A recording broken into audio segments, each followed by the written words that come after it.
What's up, everybody? Live with the Prodigy. It's another great episode of Inappropriate Behavior. I'm glad I started this show because it's a much needed one, and also I love just after a long week of work, a long day of work, just coming on here and be able to laugh about something, even though this subject matter is very serious. You done fucked up. This is very serious, and a lot of this shit needs to be addressed. A lot of people try to brush it under the rug or hide from it or get afraid because if you say the wrong thing, you're gonna get taken off of online or this fake world like Dave Chappelle said. I don't care about getting caught knocked off Twitter. Twitter is not a real place and all that good shit. But everybody tries to pretend that this is not a world we live in. And if you have any integrity and self-respect, you'll speak out against a lot of this stuff. Or even most importantly, if you have just good taste and when it comes to LGBT community, if you have children. And I think that's something that's way too it isn't underscored enough about how inappropriate a lot of this stuff is just for children.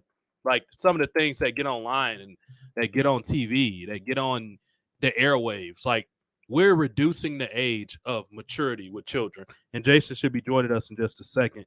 I'm just going to add people to the show, attack a couple people. I hope everybody had a great Memorial Day. Bless your family. Bless everybody that were affected by the death of anybody, whether it's service or real life. You know, your relative is always in your spirit. They're in your heart.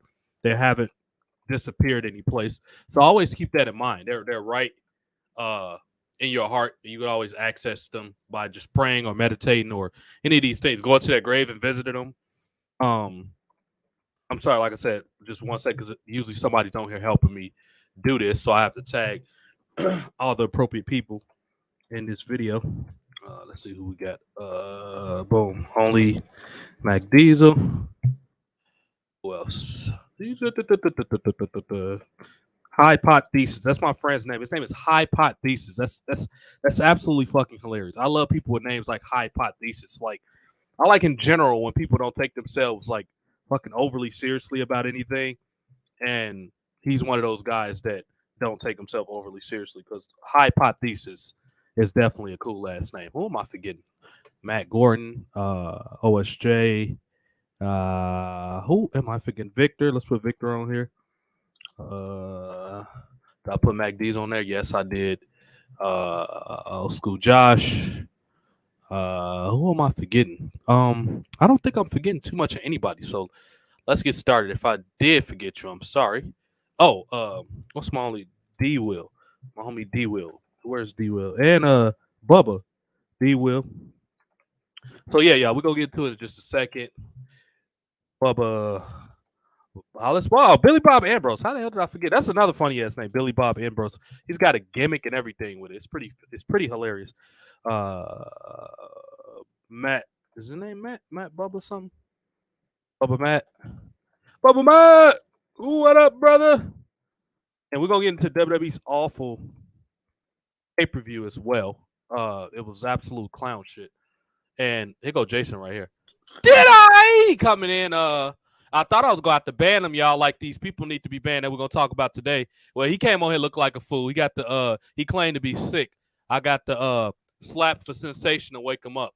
He claiming to be sick on here. I bet when he sees some of these things I'm going to show him on this thing, he gonna sneeze, cough, blow it out his nose. Hey, don't come on here acting ignorant or whatever. You already offended me with the haircut. You told me you changed it up. You got the faggot demo going on, and boy, do we got enough. Yeah, I'm cutting out. Hey, I ain't using this hair no more. I got it colored, and I figure I use my hair, but my hairline is so far back, I got to cut all this joint off. You said you got it colored? Yeah, she ain't no grade. For the color? How much did you pay for the color? My sister did it for free.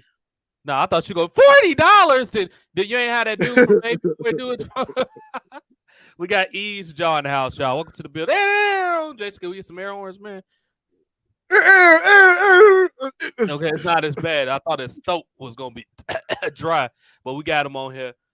These fools taking over. I don't know if you've been online, but you already know your friends that follow the rainbow is they trying to go out to Coles. Hey, y'all gonna have to get off Coles, or I'm gonna have to put hands and feet on somebody. I like Coles.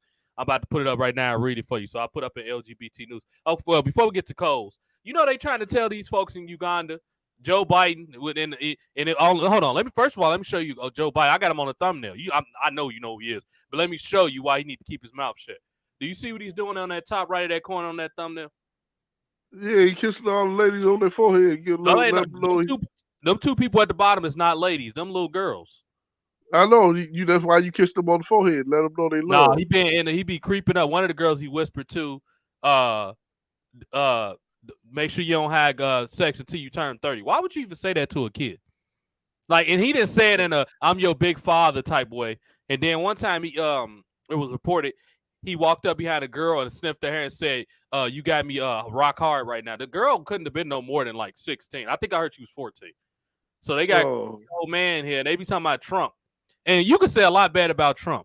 At least Trump did try to deny when he was on that recording that he said he gonna grab that woman by her vagina. And he called it locker room talk, which a lot of white guys in their culture, they can get away with stuff like that. It's not like he lied about that part. It don't mean he's supposed to get away with it, but that has been a part of their culture. My issue with this is people pick and choose when they want to call people out. Yeah, the people, if y'all like them, y'all won't expose them for being weird. But if y'all don't like them, that's what the problem is, bro. We can't be. I'm gonna give you a prime example. Go, what's that? I'm gonna give you a prime example of how they been in the rules. They keep talking about pedophiles and they keep talking about Trump grabbing people and all that. But you have these rainbow people priming your children, or what do they call it? Grooming your children for when they get older to be gay or twisted. Right. Because ain't no such thing as bi in my mind. You either go one of the way or the other. I agree. And if you the other way, you confused in my mind. Right. But whatever. That's a debate that's like that don't need to be debated, because if you believe that you are born gay, then you do not believe in God. Because in that same statement, you're saying God is wrong. He created me wrong. I was supposed to be liking the opposite sex, or I mean, not the opposite sex, but the same sex, and I'm supposed to be the opposite sex. So you all in your mind, something is wrong, and we both We know a lot of them are against God. Like, it's been an uptake in atheism over the last 10 or 15 years. So that will be right in the ballpark. A lot of them are. And inversion is anti-religion anyway. Anything with inversion, anybody that got upside down crosses, even though people try to say it's art and all that, which outside of the realm of religion, you probably can't argue that it's probably just I don't know, what the fuck, a backwards T or whatever. You know what I mean? Like, me personally, I know what that stuff really means. Like, I know what y'all trying to do. Like, these people are trying to be. It's like that person that's trying to be overly cool. Like, one of my friends used to say he hate people that ride on hoverboards because it was pretentious. I never looked at it that way, but I will say this: if you ride a hoverboard, you got on bright glasses and you got on a suit with a spinning top, yes, you being a douchebag. If you like overly loud, why, unless your profession is that you're a clown or you're a content creator and you just riding around downtown, yes, I'm gonna think you pretentious if you look like that. But I don't think the general person that's on a hoverboard is pretentious. But you could tell when somebody is trying. Like, I'm gonna use a big word for you. I'm gonna start using big words because I know y'all think black folks can't use big. Y'all think we say "son" and Walmart's all day or whatever. But I'm gonna use a big word. People that I dislike are pedantic people.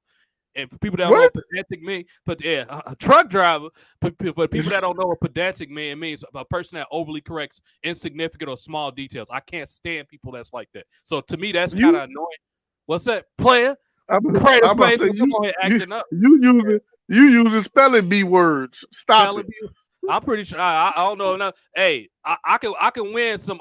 You can suck me and win some spelling bees as long as I don't got to put no commas on none. Because I'm gonna tell y'all folks, these pedantic folks, about spelling bees or grammar. I don't care about Victor's here too. Say what's up to Victor. He said hello. What's up, Victor? Yeah, he is right there. So yeah.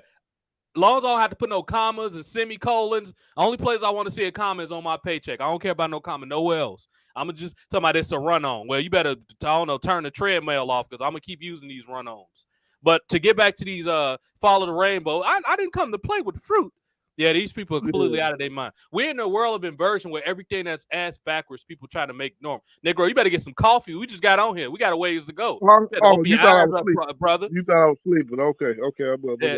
Have you noticed it's a lot of just outside of the LGBT, it's a lot of inversion. Everybody trying to make backwards stuff make sense now. They saying all type of crazy stuff about how women, some of them are always been stronger than men. Like, bro, come on with this. And that's their lies the problem. When you don't believe in God, which you don't, if you don't believe in God, mean you don't read the Bible, you don't care about the Bible, so you don't have rules to live by.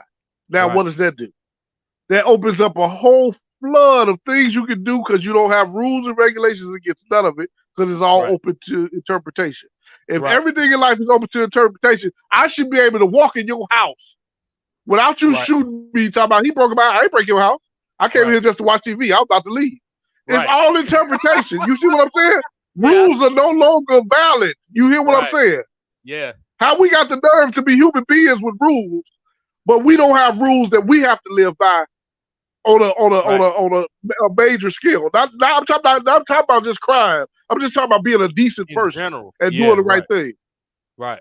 Come on now. Morality Come on. Completely out the window, bro. Like morality is all at this, and it's so hypocritical with how people like pick and choose when they want to use it. And I can think a lot of examples of this. Politically incorrectness is way better than politically. I agree. And it makes better creativity content too. Like some of the funniest stuff I've ever seen, even about black people, was politically incorrect. Like you couldn't get away with a lot of this stuff that they did on The Living Color today. Like Homie the Clown, the crackheads, and you wouldn't be able to get away with. I was watching, go ahead. I'm about to say the major one you wouldn't be able to get away with now is Handyman. Oh yeah, one of these special needs or something, what they call special needs or something. He like never underestimate the power of the handicap.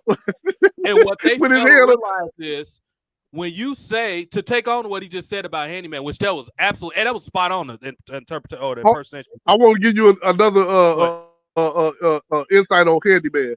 The comedian that came up with Handyman, Damon Wayans, was handicapped when he was a kid. That's why he came up with that character. Yes, he had a club foot. He had a club foot and he had to walk with a special brace on his leg for a long time as a kid. And his brother even brought that up later in an interview that he came up with that character Handyman.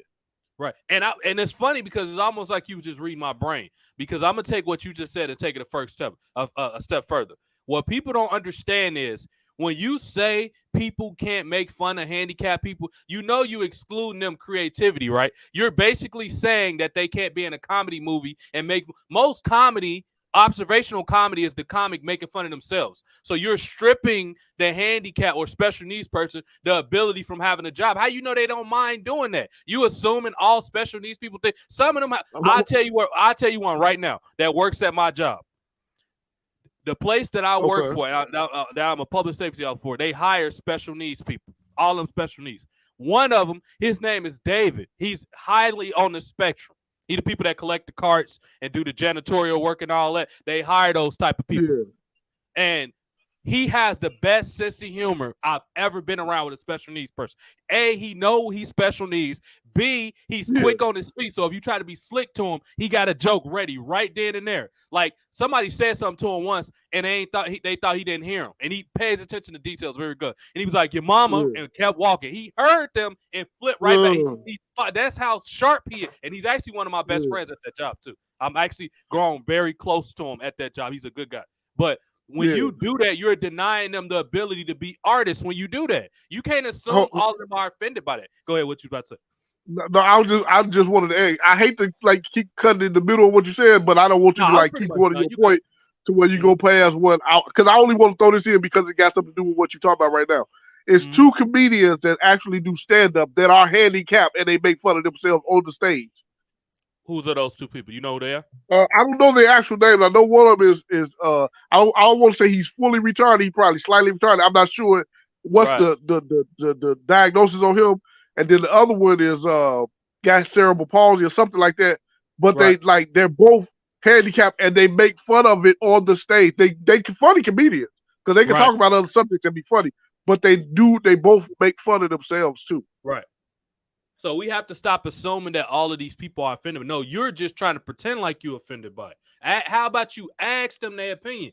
See, when they always talking about inclusion and exclusion. You not considering their opinion is exclusion by definition because you didn't ask them what they wanted to do. You assume that he needed your help. Like I don't assume a handicapped person, even if they lifting for a box that's up kind of high, unless it look dangerous, I could tell the weight is shifting and it's heavy. I'm not gonna ask them because guess what you're doing? You're assuming that they're incapable of doing a job because they're handicapped. You can't do that unless they ask you for help. unless I know like, oh, that's about to fall on, then I'm gonna go help them. Other than that, when it's obvious that, because I used to make the mistake and assume because growing up around it that all handicapped people is incapable. They're not. You're supposed to ask them what they want to do. A lot of them have to, and this is why, and a lot of people try to pick and choose how they criticize South Park. First of all, South Park is you bet I'm going out the Family Guy or something else. They're the complete, they make fun of literally everybody. Two of the guys that made the show are both Jewish. The most picked on people on that show are Jewish people. So that's them making fun of themselves, obviously. So it's a character on there named Jimmy Vollmer. He's the one with the crutches when he walks. And he has he's a comedian that's the joke that people think I'm handicapped. That was his first bit when he entered the show. And he's a journalist of the school. And it was funny because they have a character on that named PC, and I'm gonna show it because I asked to show it. His name is PC Principal, and it's a exaggerated cuck person that he got hired at the school to try to clean up the insensitivity, but his name is PC Principal. That's the joke.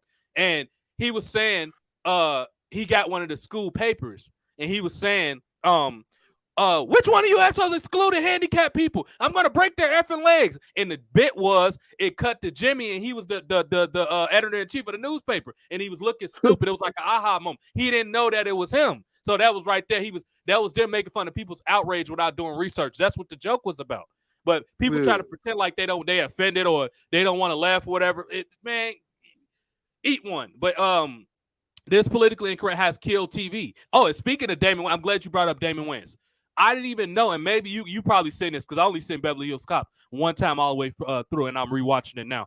Did you know he was he had a cameo on there, Damon Wayans? Yes, he played the gay dude again with the bananas. Yeah, and I was like, oh shit, that's Damon Wayans right there, and that showed. But today that will be considered offensive. They'll say you making fun of gay people if you play that today. And it was Damon Wayans did that a lot. He did that a lot back in them times. He did that little gay bit a lot. So people can't get offended. He even played a gay dude in the Men on Film in Living Color. Right.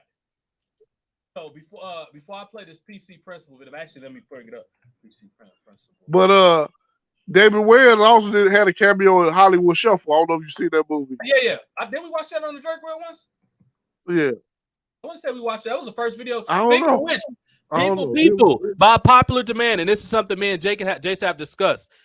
The Jerk Reel is probably coming to Rumble. When I meet the qualifications for Rumble, because there's a couple more things I got to do before they validate me getting on there. I think you have to have a certain amount of followers or something on YouTube or subs or whatever. Once we get there, the Jerk Reel will be coming back. I got a list of stuff that we could play, and it won't be edited or on Jerk Reel because Rumble. On Rumble, it doesn't have all of the the restrictions that YouTube has. So that will be coming back, just to let y'all know. And me and Joe, I'm gonna sit down with Jason. We're gonna come up with some original ones that we haven't did the first time, because that was a bygone era of Haps TV, and Periscope. So a lot of that stuff got lost when they went out of business. So I don't have access to it. I wish Periscope was still a thing. I'm sorry. I wish it was. I know they probably stopped because of the little girls on there doing their thing, but you can't really stop kids from getting on these apps. It's their parents that's gonna stop them from getting on these apps. Because if you gotta prove that you a certain age just by putting the date in, anybody can do that. So you can't stop it like that. You know what I'm saying? The parents gotta watch what their kids is on. You know, and I'm not saying that I agree with people pedophile and all that other stuff. I'm just saying, like, it ain't something a person can stop physically. An app can stop. That would have to be stopped by the parent. Is what I'm saying. Right. So the parents have to be a little bit thorough enough. Yeah. Yeah, it's not thorough enough. It's like if you accidentally go, or purposely, if you're a kid and you go on a porn site and they say, "Are you 18?" and all you gotta do is click on it. That don't mean they 18. All you gotta do is click yes. All you gotta do is click yes. You think if I was 16, then I would say no? I bet yes. I want to see what's going on past that bar. Yes, I am. Like, go ahead. If I have an option that come up on the screen, do y'all want Jason to go away? It should be if you hit yes, I'm gonna take him off the screen. You know what I'm doing? Especially when he and I would be like, no.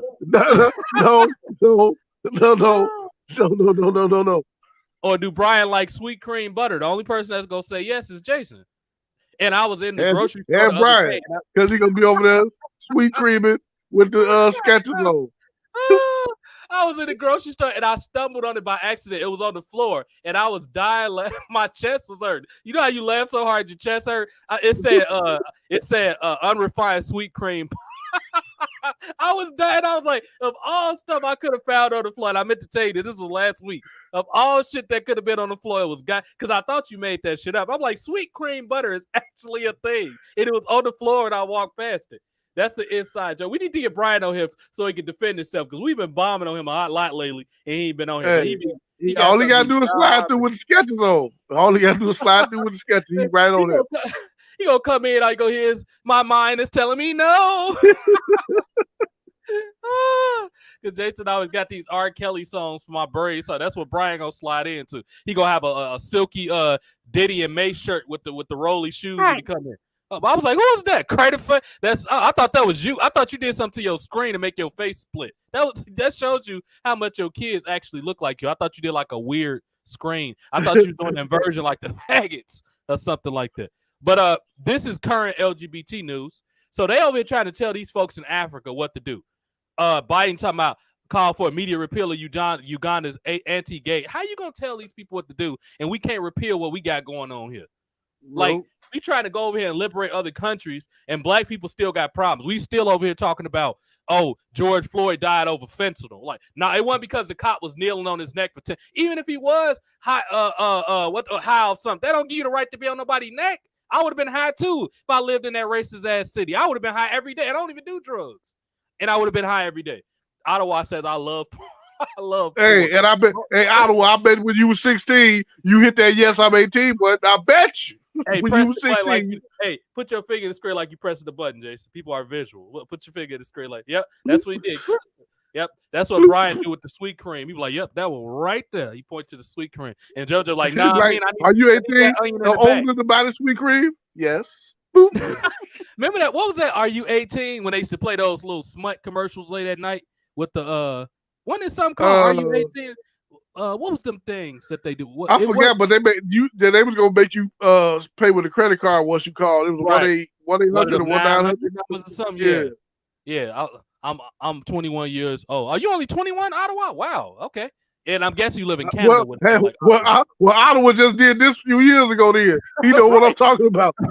He hit that yes button. Hey, he hit the yes button back when Periscope was a thing. He hit that yes button.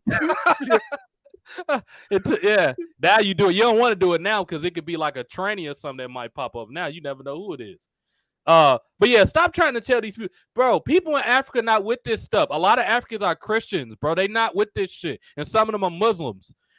I'm hearing that they might start beheading people. Now that's a bit far, but you can't tell these people what they can allow in their country and all that. Stop trying to be the moral police when we can't even like do what we want to do. Yeah, he said I live in Canada. I figure with a name like Ottawa that you. I like Canada. Canada's a beautiful place. It's just expensive. I was up there when I was in high school. Excuse me, in Montreal. But and I used to say go wee. That was an immature kid when I learned wee. I didn't want to learn nothing else or whatever. Yes, I'm on 21. Wow, do you 21? Don't you hang out with TWRP them? Uganda president signed anti-gay bill into law that calls for death penalty. Now that's a bit extreme with the death penalty, but I will say that they shouldn't be allowed to do that stuff with kids. Now let's go to this Cole story. Let's go to this Cole situation. Here it is right here. Fox News did a piece on this. And you can say they left, right wing, or they are conservatives. However, they got common sense too. And stop trying to pick and choose like these people don't hang out with each other. It ain't no liberals and bro, all that stuff. Politics might as well be pro wrestling. Y'all know all them people hang out with each other outside and drink and all when the camera. Jason, do you think the people hang out when the cameras go? I sure as hell think they do. Them people all friends when the camera off. They might well be pro wrestling. Yep. You know? Yep. All them people be friends behind. All of them hang out on Epstein Island probably still. Why you think, Jason? The one video that I got the hardest what's that called? Strike on was a video I did. It was like 4 minutes on the Epstein files. They pulled that video like an hour after I put it up. That's how you. And I had to put the picture with the one part of the thumbnail was the paper of reportedly everybody that was on that airplane flying over. They had Bill Gates, who else was on there? Obama's, and it was a lot of people. You can look it up. They pulled that thing down quick. I find it funny I'm gonna put this up. Usually I don't pay attention to y'all type of folk. He said you are gay, but his name is Luke. Luke is a. I'll let y'all read it yourselves. First of all, crater face. You got to learn how to deliver a joke and not make yourself look stupid. If you like, it seemed like it took you 5 seconds to make this, and that's probably not even you in the picture. And this is the last time you're gonna get a response. Crater face. And if you spam on my thing, you getting blocked. I'm just letting you know right now. I don't mind people making jokes or saying stuff. I'm not an easily offended person, but if you start being irritating, I'm definitely gonna block you. I'm just letting you know right now. And I don't like to chew my cabbage twice. I'm gonna let you read between the lines on that. Shoppers are criticizing Kohl's after the department store became the latest major retailer to sell LGBT clothing.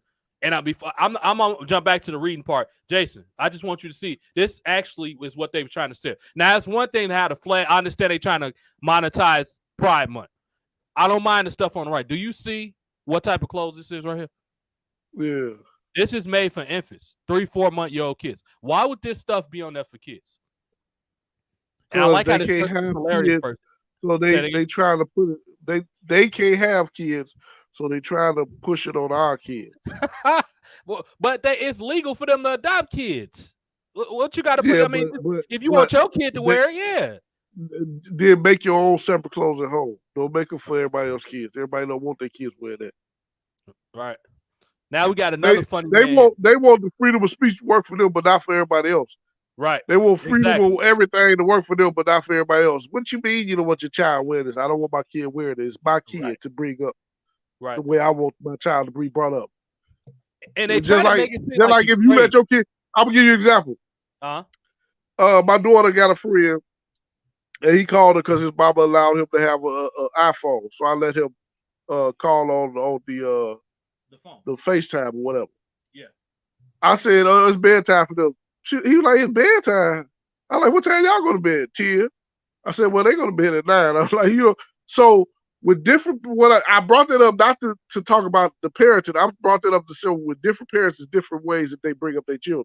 Right. If I put my kids in bed at 9 and they put their bed at 10, that's on them. That's how they do their thing. So with all this gay stuff, if y'all want to bring y'all kids up in that way, then y'all do that. That's your choice.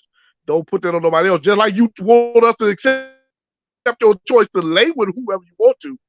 That's your choice to put clothes on your children the way you want to, but don't put that on us. We don't want that, okay? Right. They don't want and don't be calling me no cisgendered, because that sounds sissified too. I am a regular human being, not no cisgendered, whatever the crap you be saying. Don't come at me with these new words, because I'm not going to respond in the way that you want me to respond. And I hate when people say, he unalived him. He killed him. What you mean unalive? What is that? Hold on, time out. Somebody actually said unalive. I've never even heard no word like that before. They say that down in every TikTok video. They say when somebody kills somebody, yeah, he unalived George Floyd. He killed him. What do you mean unalive? Right. I guess like, I hate this new slang. I hate these new words. It just it irks me. It irks me so much. What cat mean? Like, what you know what cat mean? I've been trying to figure that out. Oh, cat mean that mean they're cutting up. What we would call fronting. They're fronting. Right. They put it on airs something more than what it really is. Why they use cap of all words though? You couldn't use. I don't know. I don't know the origin. Right? I don't know. Now I don't feel bad wearing a hat. Yeah, like because when I see, I'm like, I would see tweets when people's in arguments, and I was like, why is it so always a blue hat? And they was like, oh, that mean it's cap. I'm like, what the hell does that mean? Like what? Or whatever. Like I understand some slang, but some of this stuff a little weird. And I'm upset at the East Coast for this part when you gotta say pause and everything you say. That's only in Harlem. I can't just say regular sentences no more without it being sexualized in your freaking mind. That's only the Dipset in Harlem. They the only people that don't matter. It don't matter. They use it so strong over there. They made the whole world just say pause to everything. Right. Like, man, you can't say it like that. You pause. Are you that when somebody tell me I can't say it like that, pause, I'll be like, are you fruity? Right. Because you started to come off that way to me because I already know I'm straight, so I can say however I want to say it. They think you came to play with fruit. That's all it was. They think you I ain't come to play with fruit. You hear me? I ain't with this world. Hey, and they don't understand they kill the joke when they use it too much. Like if you just use it sparingly, it has more of an effect with the joke. I'm guessing they were trying to play with fruit. You over there reaching for something. They must be trying to play with. They want you to cut the fruit. Oh, see, he drink. Look, he drinking it, y'all. He drinking that low fat fruit juice. He got it up to his mouth right now. That's that low fat fruit pop. It's sponsored. Hey, don't get mad at me because I got that zero Coke. See, he lost his screen privilege because of that. He got zero Coke. I'm taking him off the screen. We don't do no capping over here. Zero Coke. Next time you gonna have spaghetti without sugar meat. Like what you got going on over here, player? You got to sprinkle some sugar on your spaghetti a little bit to get that twang off. I be man, it's all this stuff you can't eat nothing no more. Like I remember the joke when what's his name? The heavy set comedian, not Bruce, the other one, Lavelle Crawford. Lavelle Crawford said he was making a joke, but I think he might have been serious too. Where he said he eat a hot dog sideways because he think it's gay to eat it like a regular hot dog. No, they showed he eat it in the middle or whatever he said. What's that? This dude was on TikTok talking about the new way to eat a banana. He was breaking off little pieces in like this. I'm like, there ain't sunflow seeds. Like eat that doggone banana, man. Seeds. Yeah, like sunflower seeds. Man. Yeah. Man, eat that doggone banana, man. I don't say glizzy, and I'm not gonna eat my banana no other kind of way. I'm eating it the regular way, man. I don't even know. Glizzy was another one I didn't understand. Once somebody explained, I'm like, what glizzy? I think that came from the East Coast too, but I call them hot dogs, and we get and see the thing about people trying to make hot dogs a funny eating thing is Chicago hot dogs is a staple in Chicago. Right. So you telling me I can't eat the Chicago style hot dog no more? No, you're not about to take that away from me. Hey, I'm about to eat it all the time. Jonathan was making a joke the other day because he said the dude said Glizzy Cobbler and Glizzy Gladiator. And he said that was the funniest.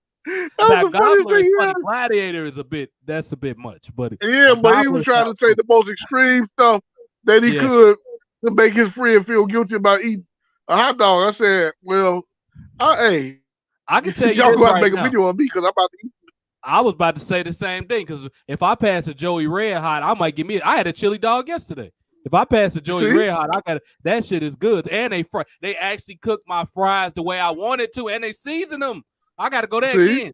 And it's white folk. These white folk, these people that barely put season on anything. And we can make those jokes. If you want to cry, go in and exit. I make fun of everybody. Like even they thought it was funny. The kids, they even laughed or whatever. But yeah, like Jason, when I tell you them the best fries I ever had in my life, two of them, because one came with each hot dog. I had a chili dog and a regular one. Two. That was the best hot dog I ever had in my life. It's a good Joey Red Hot's by my house on Western. We're gonna have to go over there one day. It ain't far. It's like a 10-minute car ride. Because you over here pump faking over here. Not wanting to go to Long John Silver's, so we got to go. In a minute, they gonna tell you can't eat chicken fingers. Chicken fingers and fish sticks no more because they look too much like. Well, fish sticks was a joke a while ago. South Park made that a joke. They were saying it like fish, man, genital, fish like that. They were saying it that way, but that was a joke. They even had Kanye West on that making a joke. They had put Kanye West on that episode or whatever. Y'all not about to stop me from eating food and talking. That's what y'all not about to stop me from doing. And stop using dumb words. Use words that make sense. Like, I remember when we was younger, we was in like 3rd, 4th grade. The only thing we'd say about hot dog that was considered kind of sus, we'd say to a girl, I'm gonna put the hot dog in a bun or whatever, and we'd get in trouble because we was little. But now they got all this crazy, overly complicated stuff now. Glizzies. And I'm like, well, come on, man.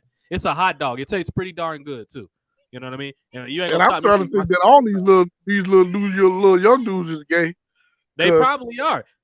Because anybody. The reason why I say that is because go ahead. It be dude. I'm gonna give you an example because now people can take this how they want to take it, but when I go on lives and a woman is talking and she got her boobs like in the camera like this, and she keep teasing, and people throwing her gifts. I'm like, why y'all throwing her gifts? And then one of the dudes out of 5 dudes tell her to show something. Right. He breaking now like all the other little Ava Blakes be sitting up there talking about don't come at her like that. I said in my mind I'm like, why y'all taking up y'all not on here for the same reason? Because I know y'all not trying to conversate with her. First of all, she got her stuff in the camera, and secondly, she ain't talking about nothing. I see if she was engaging you with some type of intellectual content. She ain't talking about nothing. So what are you on here for? Over 400 people, and y'all tell a dude not to tell her to pull one out. I'm rooting for dude and tell her to pull one out. I'm like, yeah, go ahead and listen to dude. That's how I'm on there. Jason came in on a discount. Hey, he came in. He like the person that at the Super Bowl where the money fall out the sky and he just showed up. Like he just was he walked into the situation. That's all it was. Right? That's all it was. I walked into it, came, got me a couple 50s and left. You came right after the pinata exploded. You ain't even have to hit it. You just was on the ground picking the candy up. See, he even think it's funny. Even Abner know what's up.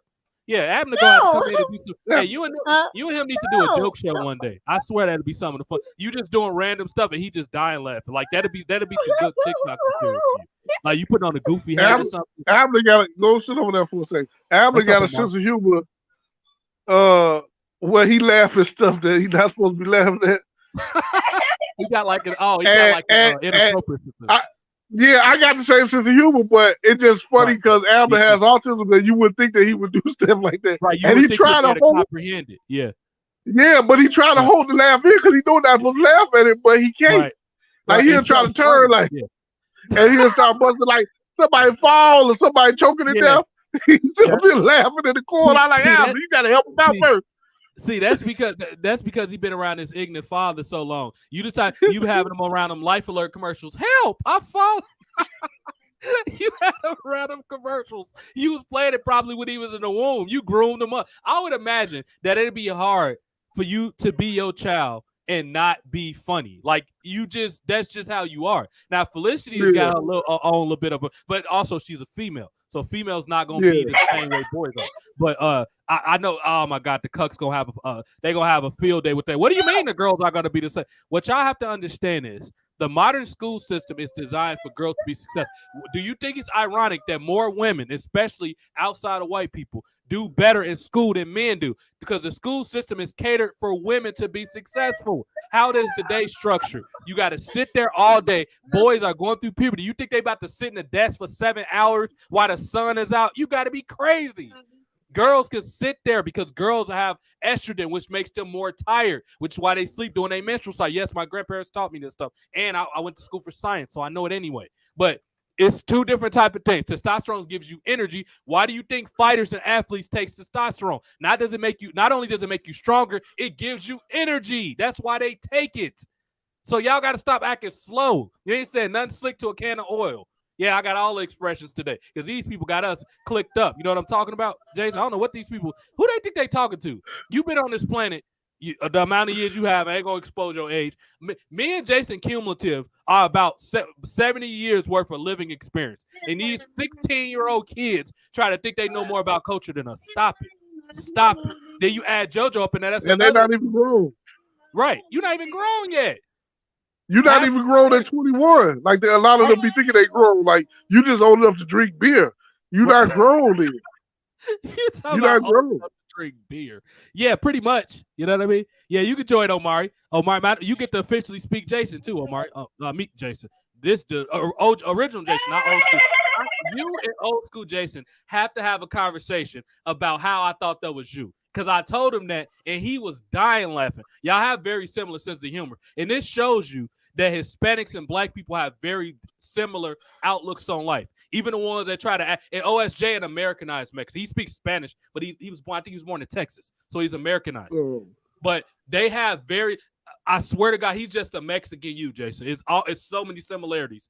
Because when I told him that I thought it was you, he was crying laughing. And I didn't even know him yet. And I was like, are you my, because I thought it was, I'm like, Jason on here lying, crater face. Oh, because I swear he do the same thing. He would tweet, God is Lord. Thank you, God, every day. And y'all birthday is a week apart. He has a very similar sense of humor. Come to find out he a whole Mexican dude because he's been on here several times. He's been on here in between. We was on your break. He been on here. Him and Omari was on here. But yeah, he's a super. I can't wait till y'all actually meet. And guess what? He stopped watching wrestling around the same time you did. He was like, I couldn't watch this crap no more. Like, ain't nobody to start. Which we about to switch to wrestling now, especially since Omari, because I'm sure he has a strong opinion about it. Nobody's a star. Nobody's a star.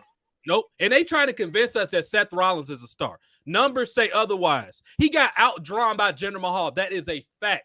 Jinder Mahal house show receipts were higher than his by like 100 or 200,000. I've seen it. I've put it up. JoJo's put it up. Once again, these 16-year-old kids keep thinking they know. I've been on this planet for almost 32 years. Stop trying to tell me you know more, but I grew up in the wrestling business. I know you think you know more than me, but you don't. That's like you don't know more about writing comic books than Jason. I don't even know more about that than him because A, it's not nothing I heavily featured on, and B, he's been writing for a long time. So get y'all ass out of here with this. Like, y'all know what's put in front of y'all. Y'all don't know nothing outside of the internet. Half of y'all don't even know that it's probably black people on the other side of the world, that we invented a bunch of stuff. You don't know any of that because you don't read. You know what I mean? Everything y'all know is on a 10 or at the most a 2 or 3 minute TikTok video or Snapchat. They watched the TikTok video and they thought they was exposed or something. Right. Like, and then guess what? What's that? Next week they get exposed. Be watching people that don't even have their stuff all together. Get out of here. You know what they did? They watched some Nori Drink Champ videos and thought they was like exposed to something, or they watched T.I. Expeditiously and thought they knew something. And all of them on drugs now. They all smoke weed and pop pills. That makes you dumber. Well, not the weed part, but the pills do. You know. And Nori ain't smart himself. Nori ain't not smart himself. He always thinks somebody say that sounds something like something he never heard is deep. Ooh, that's deep, and he clapped for it every time. See, this is why certain people shouldn't smoke weed. If you got to sit there and stare at the sky and wait for it to fall, you don't need to be smoking weed. Yeah. That's the type of people. I don't got no problem with nobody because I know it's medicinal for certain people. It gets some people stop them from doing something dumb at work when somebody getting on their nerve. I understand all that because I smoke cigars. And people be having me messed up sometimes too. I get it. However, if you sitting there trying to over-philosophize philosophy and sitting there talking about, I'm waiting for the mothership to show up, I don't have time for all that crazy stuff. It's already bad enough they trying to get me to accept this cisgender stuff, dude. Give me one problem at a time. I'm so sick of y'all talking about, I went to the fifth dimension the other day. You sure you wasn't on PCP? I don't know what you talking about. As Jason, can you say your famous line, Jason? Some of that stuff is what? What you sitting there looking at me crazy for? I read the it's comment. On both sides. You have anti-smart saying older legends like Bret Hart sucks because he wasn't a draw like Hogan. I wouldn't say Bret Hart sucks, but he definitely better than everybody that wrestle now. And I wouldn't say he sucks. He just appeals to a particular type of wrestling fan.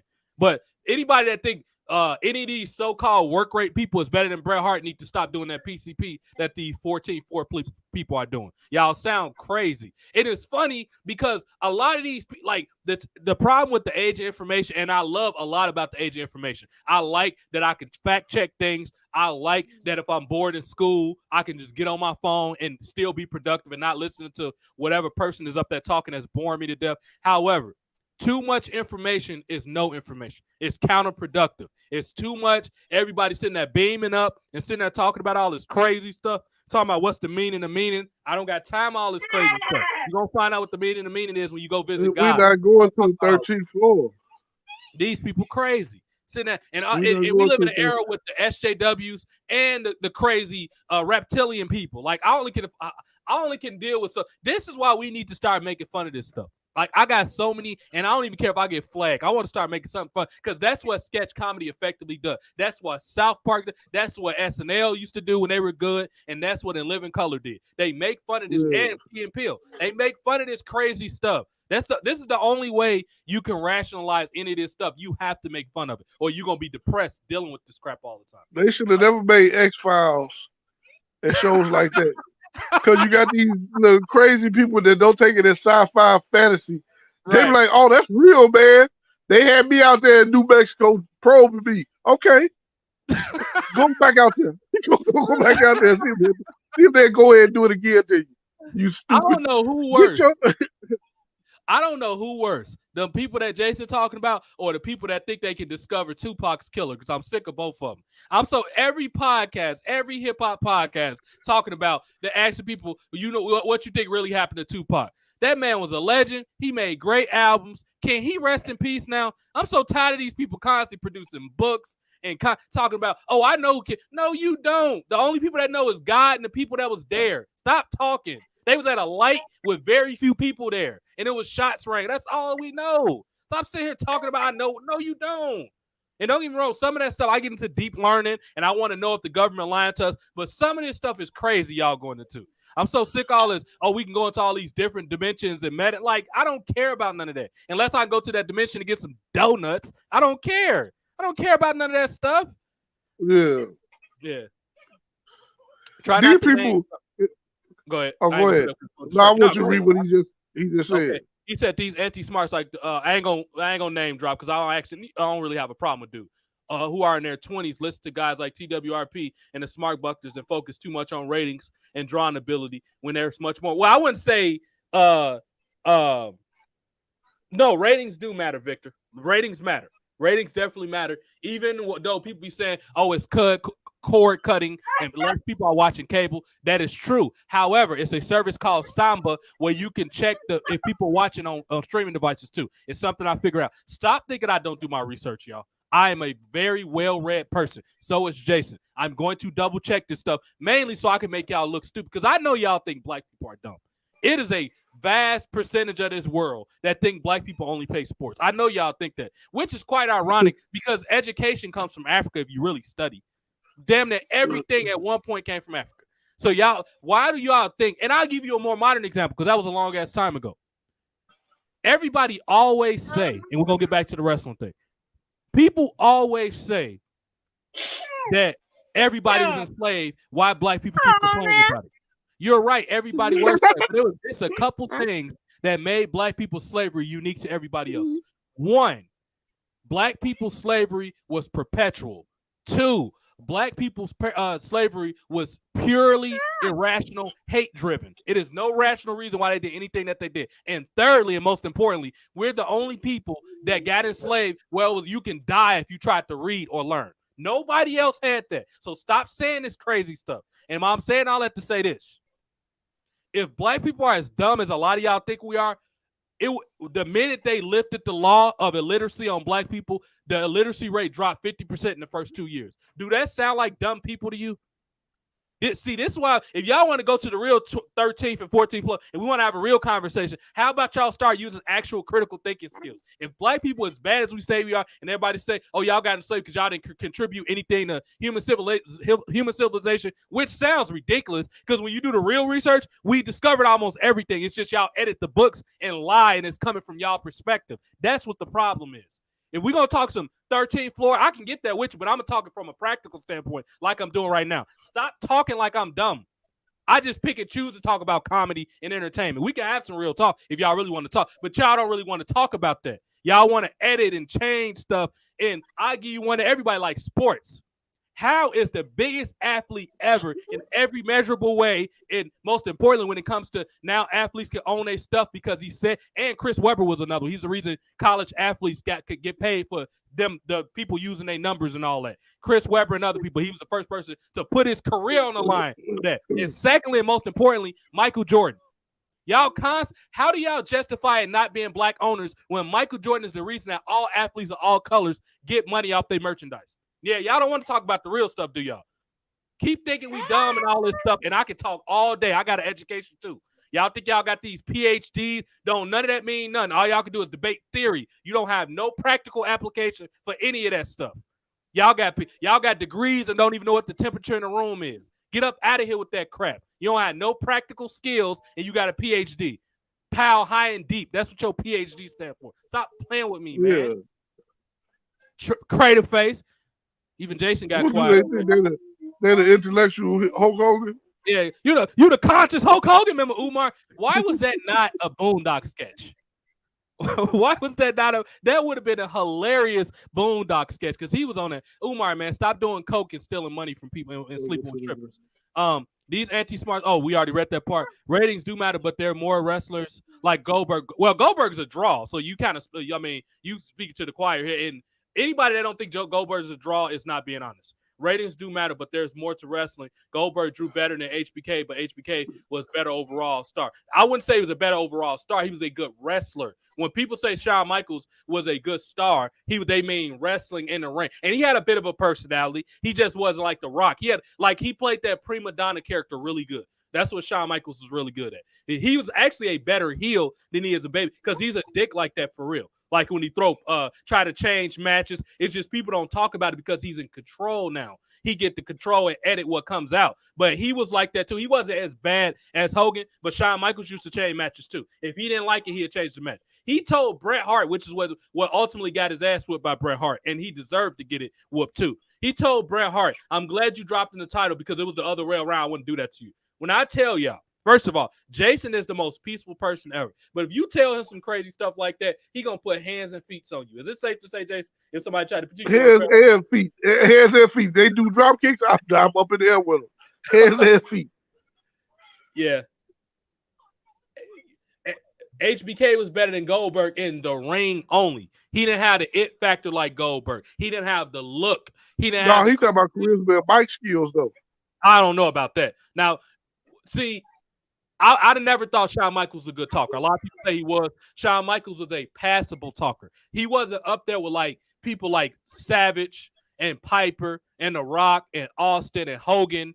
And I'm sure I'm missing a couple people. Shawn Michaels he got his point across. He was good enough.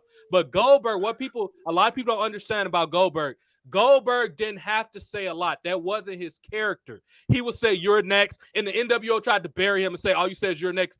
That's all he needs to say. That's just like some pitchers only throw a fastball. They got a lot of strikeouts. Ain't nobody hit it. So that's all they need to throw. Like, what do you mean? And I understand people get typecast. And Goldberg did have comedy moments. When he did that stuff with Goldust with the wig and all that, like, he has his moment. But Shawn Michaels, to me, this is a moot point when people say, because it don't matter if somebody can talk on the mic if they can't sell tickets. That's the most counterproductive thing to me. Shawn Michaels was a good talker, but he wasn't a draw, nor was Bret Hart. As far as nor was Kevin Nash for that matter. It's not about small guys. It's just that era didn't draw particularly well because they didn't use people right or whatever. Nah, it wasn't about that. It was more to it than just the sunny day. That was just one aspect. It was way more to it than that. Because Jerry Lawler told a story when they was in the stall and they was talking about the match and Bret was trying to be cool and Shawn Michaels was just being a prick. I think he was high off something that day. And Jerry Lawler literally had to get off the toilet to get Bret Hart off Shawn Michaels. He's beating the hell out of him. So, no, it's way more to it than that sunny day. That's just the part that WWE lets you know. It's way more to it than that. Because I actually read the books. He was in there with his butt cheeks out. They didn't come together. And then he had the straps down around his ankle too. Can you imagine Jerry like, oh, puppies, he tripping over the toilet? I would have let Shawn Michaels mess with the person. It made me think of that time with Iron Sheik, Lou Jack, and Honky Tonk Man pull their pants down. You Jack I'm not in the bathroom. With their pants down, breaking us up. Get out of my face, I like how you came about that completely by accident because that's some of the stuff that I usually would have seen and would have showed you. But you already came up in there with that one. That was like, and I was like, yeah, I knew you was in the circle at that point. I'm like, yeah, man, this dude gonna mesh well because that's the type of humor that I like. But yeah, there was another one with but yeah, Iron Sheik always seemed angry to me. He always seemed angry, and it'd be funny. It'd be funny too. Maybe he was screaming at Beetlejuice. Ain't that little black dude named Beetlejuice? Yeah. He was screaming at him. He was like, "He said, I'll whip your ass." What motherfucker? He just started screaming. He just started screaming at him, and I was dying laughing. Like, yeah, that's because Iron Sheik smoked crack. He been on crack for a while, and he got that bad ankle too. He got an ankle that he never got surgery on. Let me show you this. Hold on 1 second. I'll be right back. Hold on 1 second. Okay. Hold on. Yeah. So why Jason is away? No, Omar, I don't think he has the same mic skills as John Cena. John Cena was a beast on the mic. Shawn Michaels all right, but he's not John Cena though. Let's get to this awful pay-per-view that happened because I don't want to spend more time on this than I need to. So WWE had a pay-per-view, Night of Champions. I call it Night of Clowns because that's mostly what was there. And they had the situation with the belt, the new belt, which they don't even know what's going on with the title. It's overly complicated. It's overly convoluted. It's stupid. And Seth Rollins, I could have guessed if you would have put a gun to my head and said, choose who's going to win this title. I would have went on the bet and just said Seth Rollins. Because after Cody Rhodes lost in the first round, like, yep, I'm willing. I'll play Russian roulette. Seth Rollins is going to win that title. And that is exactly what it's just a microcosm of what's wrong with WWE in general. A part of me makes me believe that he won that title because he looks vaguely Saudi. even though technically he's Armenian. I think they're considered Arabs, Arabs, however you say it. But Seth Rollins' name is Kobe Lopez because he was adopted by his Puerto Rican father. However, his race is he's Arab. I think a part of me believes that he won for that specific reason. This god-awful pay-per-view, United Arab Emirates, how do y'all justify giving WWE $45 million over 10 years with how terrible these goddamn shows are? I couldn't even remember. Now, generally, they stack the pay-per-views up for this one, but I'm not getting up at 12 o'clock. Even if I'm off, I'm not about to watch that show. But a lot of times I'm at work at 12 o'clock. But I don't understand how they justify playing WWE for this pay-per-view.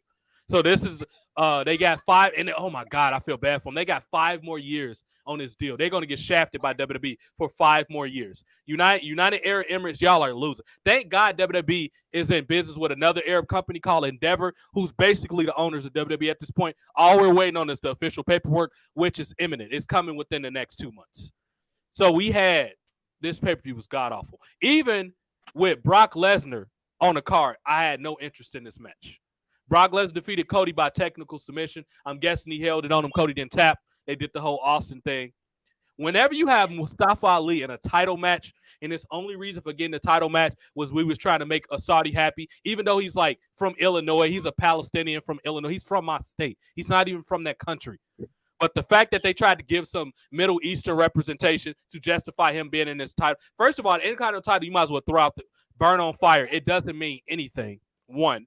And B, it's even worse with the fact that Gunther, however the hell you say his name, like, I know these smarks online like this guy, but what WWE has to stop doing is you have to stop not explaining who wrestlers are and expect people to care for them. Then you wonder why. And then they had a nerve to put this dude on Raw, which is already 3 hours. So you're going to put a boring wrestler that I don't care about on an overly long show, and they wonder why the ratings are bad. This is why I haven't talked about wrestling in weeks. And beyond this point, I probably won't talk about it unless it's something to make fun of, which I'm about to make fun of this pay-per-view. Now, granted, this pay-per-view was not as terrible as Backlash a couple weeks ago. However, it is not that far off.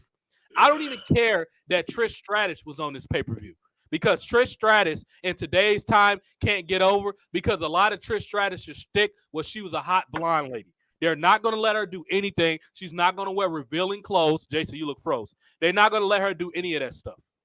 So I already knew nothing Trish Stratus was going to do was actually going to work. So I had no interest in the Trish Stratus something. Jason, say something so I can know if you're still there. Yeah, he breaking up a little bit. But I had no interest. You might have to come out and come back in, Jason. I had no interest at all in any of this. And then they had too many women's matches. They had 3 women's matches on this card, which one is more than enough. Now, granted, only one of them was a minute long, but still, like, that is too many women's matches, which feels like a pure PR move because they don't want to get bad publicity. So they just put women's matches on that just for the sake of it. That's what this crap is. This is such a, like, an annoying, like, politically correct card. And that's another reason why I just don't take wrestling seriously. They need to build new stars. I agree with you, Ottawa, but we know at this point that is not going to happen to WWE. That will not happen at all. Because A, they're lazy. B, they're afraid that if a wrestler gets over, that they won't need WWE no more. That's how petty these people are. They will retard and counterproduct their business in such a way that it destroys the believability just to get in their own way. Just to say, oh, well, you know, he's going to leave and go to Hollywood. And even Vince, oh, yeah, pal, I cannot lose him. I lost Dwayne. I lost Hogan. I lost Austin. They're so afraid that first of all, why is that y'all mindset? In no other business except UFC, because Dana White's an insecure little boy, too. Reference what he did to Cyborg, Francis Ngannou, and GSP, for example.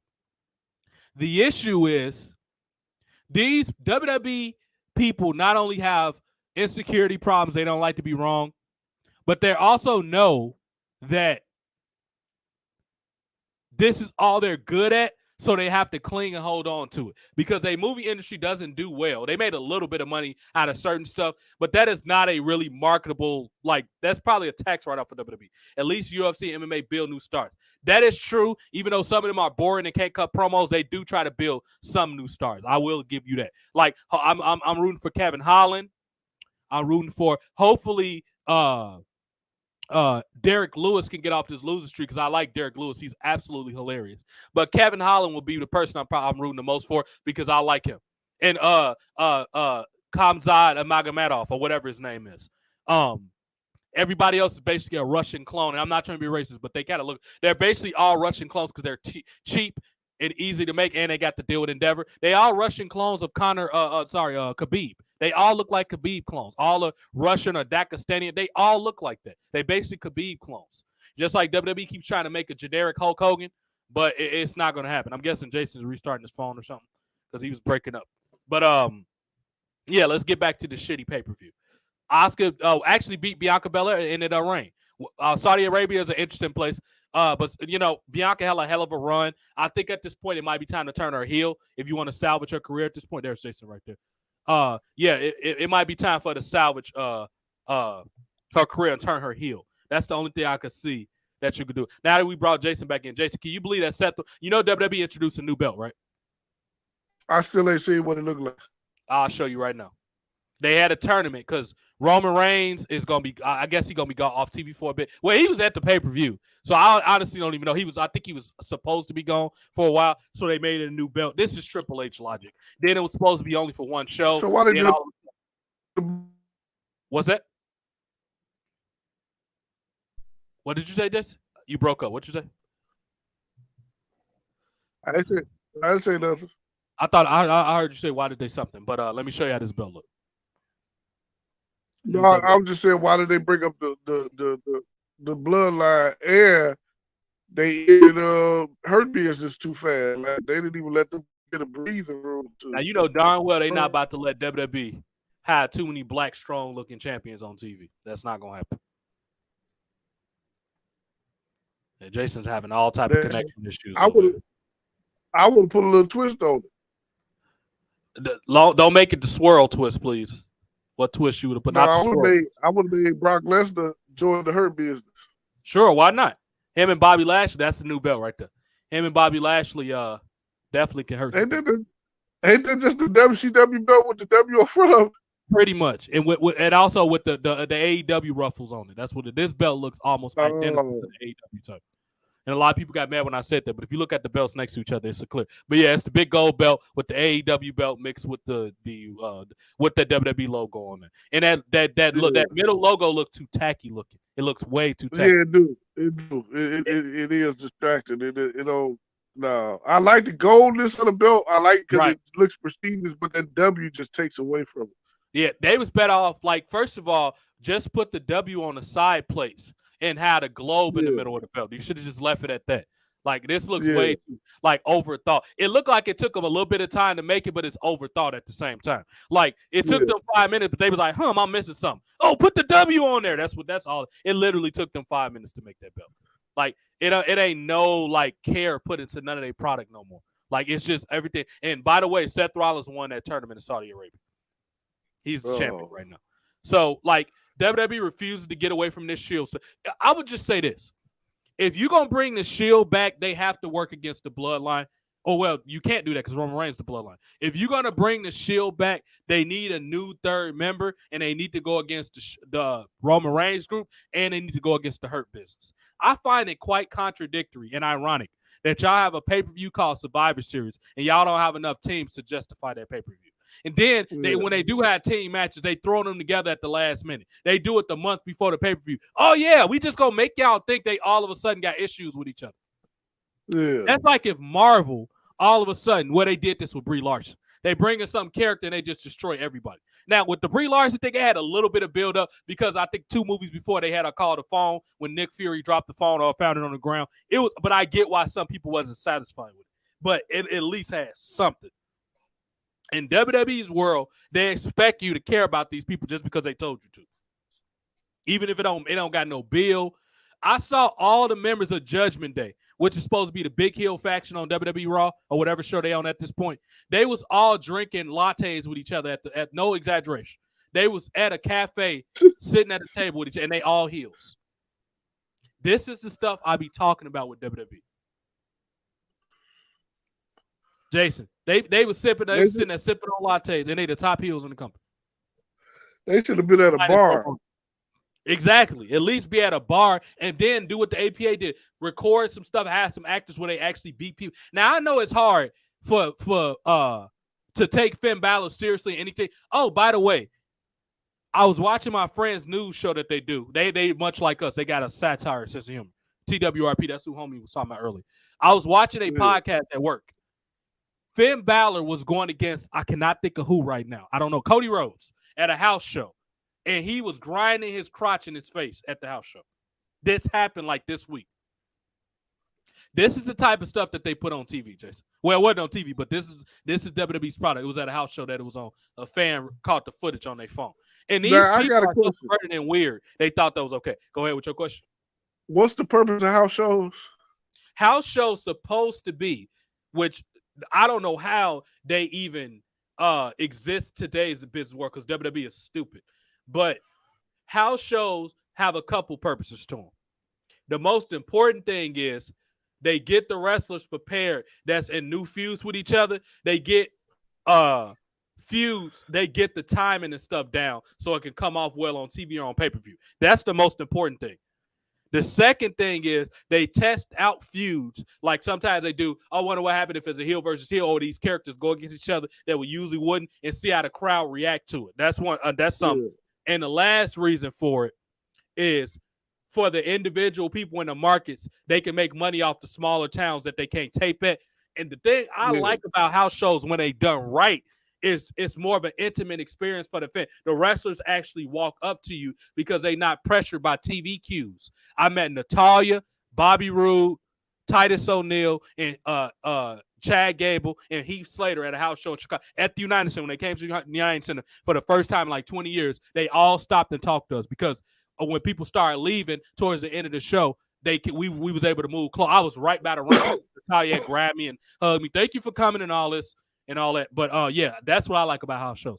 The problem is WWE management is absolutely crazy.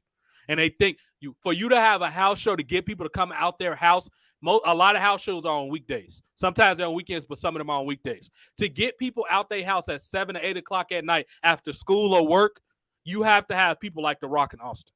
The problem is they don't have nobody like who about to leave a house on a weekday to come see Finn Balor, to see Johnny Gargano. Who about to do that? Only these psycho SJW anime people do stuff like that. They're the only people that do crazy stuff like that. But yeah, Seth Rollins is a champion. They have not learned one iota that this guy cannot help their show at all. At this point, and the crazy part about it, it's not nearly enough. Some people are starting to wake up to it, but it's not nearly enough people calling Triple H out for his blatant favoritism of Seth Rollins.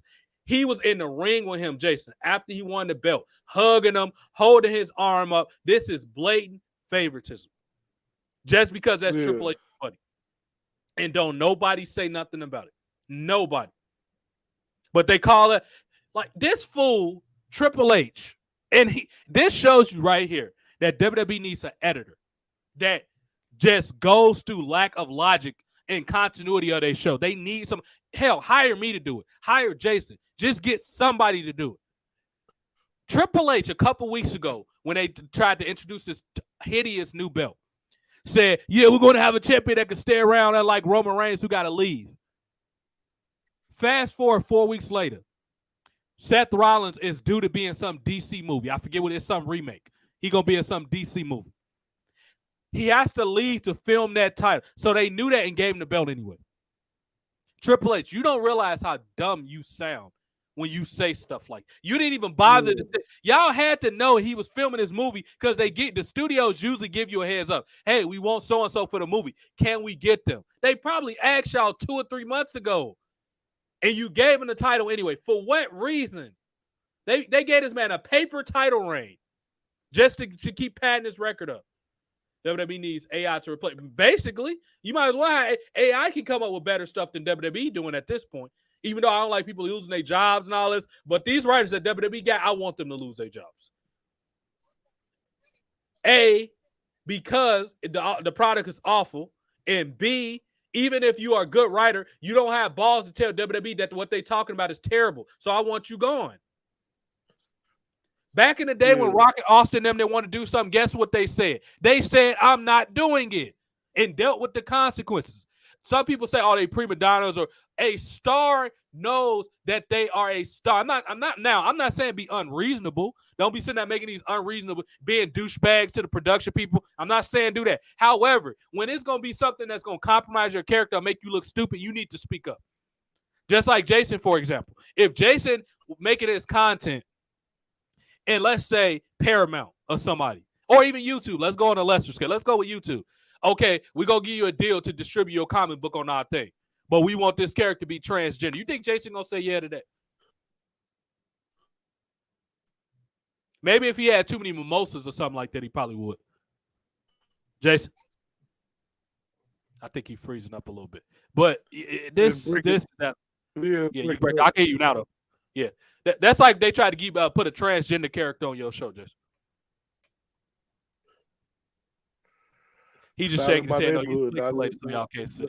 Now, Jason, you tell me. It's not about story, because it's not about neighborhood. I don't see that type of stuff. It's not that I'm trying to exclude them, but why add them when they're not in the vicinity that I'm writing about? I'm now making it unrealistic. Right. I'm just adding it because you want me to add it instead of it being in there. Just like with these so-called LGBT letter alpha people who don't read comic books, telling people make that new character gay, and the new character is an alien. Now, you know why I have a problem with that is? What? You said if aliens do exist, they think like humans do. Right. How? They wouldn't be that confused. They'd be like, I'm a male in my species. I don't do that. I don't swirl that way, and I don't dress like what's that? I don't swirl that way. You hear me? What I'm trying to tell you? Meet my people. That's what they're saying. Like, so, but it's just like, come on now, that don't make sense. That never made sense to me. Now, Jason told a little bit of fib. He know that it's faggots walking around where he live at. He just be closing his eyes when they walk past. I don't see them enough to write them in the story. If I see them regularly, then they can be a part of the story. I don't see them that often. They on the north side of Chicago.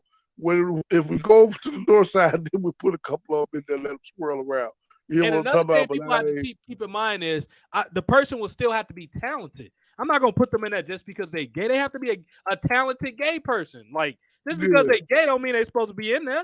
That's like I'm not gonna put any black person in something. Like, if it's a white person that fit the character that I wrote, I'm gonna pick a white person. Now, of course, I'm gonna give my people jobs like everybody else do.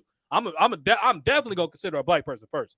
But if I can't find one that fits, and I can get a white person to play a wigger, hey, they might be up in the script. You know what I mean? It is what it is. I'm trying to find a spot for everybody there. I know I'm trying to find a spot in there. Sure, why not? He trying to protest put me on there. He think I'm gonna get him canceled. He ain't gonna put me on there. He ain't gonna be on there like, I don't like none of the swirl, and you not about to feed me no rainbow soft serve. No, you got a strong opinion about these people. I mean, I just don't pay attention to those people. I don't even entertain conversations with them no more. If they put them in a movie, keep the unicorn away from me. Huh? Keep the unicorn away from me. Nah, I don't pay attention to them folks. I ain't gonna lie to you. I don't get mad. I'm just indifferent to them. I don't pay attention to them people. I talk about them on a podcast if something relevant need to be reported. I just don't pay close enough attention for them to care about them, honestly. Like, I think of what they doing. My thing is the buck stop with me is when they start messing with these kids. Y'all can go in whatever closet or whatever universe you want it with the swirl or whatever you want to do. I don't have to participate with it. I don't have to watch it. The minute they make it mandatory for me to watch it, just go ahead and pull the trigger. I'd rather be gone and deal with that. I'm gonna go to heaven anyway, so it don't matter. So it's just I'm at that point, I'm just gonna fall off the planet. I'm just gonna be gliding in endless space because I ain't about to be forced to watch nothing I want to watch. The problem is that smarks will be like they're burying people. They got mad at guys like, oh, who cares? Some of these people need to be buried. If I was Brock Lesnar, every time I see Johnny Gargano, I will put him in a locker every single time. Because the fact that a dude like him got on TV just because Triple H like him is ridiculous. He does not have any time. And I'm not a person that justifies bullying, but the ego that Johnny Gargano, the fact that he didn't think he had to shake Conan's hand at the Hall of Fame ceremony is crazy. First of all, that's disrespectful to the person that founded Rey Mysterio. Y'all wouldn't have jobs as cruiserweights if it wasn't for Rey Mysterio. How y'all gonna disrespect the man that brought Rey Mysterio to the United States? This is what these people don't understand, Jason. These egos of these wrestlers, they don't understand that. Now, don't get me wrong. And even if he said something, right, go ahead. Even if he said something to hurt you, out of respect for him paving the way, if you don't think he paved the way, whatever the case is, just out of respect, you could have shook his head. Right. Hey, Marissa. Hey, Marissa. Where that cute baby at? We're going to get him on here one day. Yeah, good. Marissa baby can beat up Johnny Gargano. I know she likes Johnny, but her baby will put that man in. Abner definitely will put hands and feet. Can you imagine if Johnny Gargano tried to walk up, hey, buddy, to Abner? Abner stuff. You know how you say you laugh at inappropriate stuff? All Abner was thinking in his head is them little boy underwear that he be having on. Can you imagine Abner laughing? He going to be like, you got your underwear look worse than mine. He going to be laughing at him. Abner will make Johnny Gargano cry probably for laughing at, because Johnny Gargano one of those people that expect you to take him serious. Abner will be laughing at his goof ass. I remember I was mad. And Abner laughed at something that wasn't funny at the time to me. But I couldn't do nothing but laugh after he laughed. Right. What happened is I had bought both of them a sucker, but it was like one of the pairs dispenser type thing where the sucker was hit in a character's head. Oh yeah. So they had to press a button to eat the sucker. Yeah. One of them, I think it was Felicity, took her sucker out of there and ate it without me knowing. So when I called myself opening it up the candy for them so they could eat it, I get to her sucker and the sucker gone. I said, "Where's the sucker?" I'm saying this angrily. Right. And I'm just starting busting up like, "Where's the sucker?" And I said, "What?" Like he repeated me and he laughing.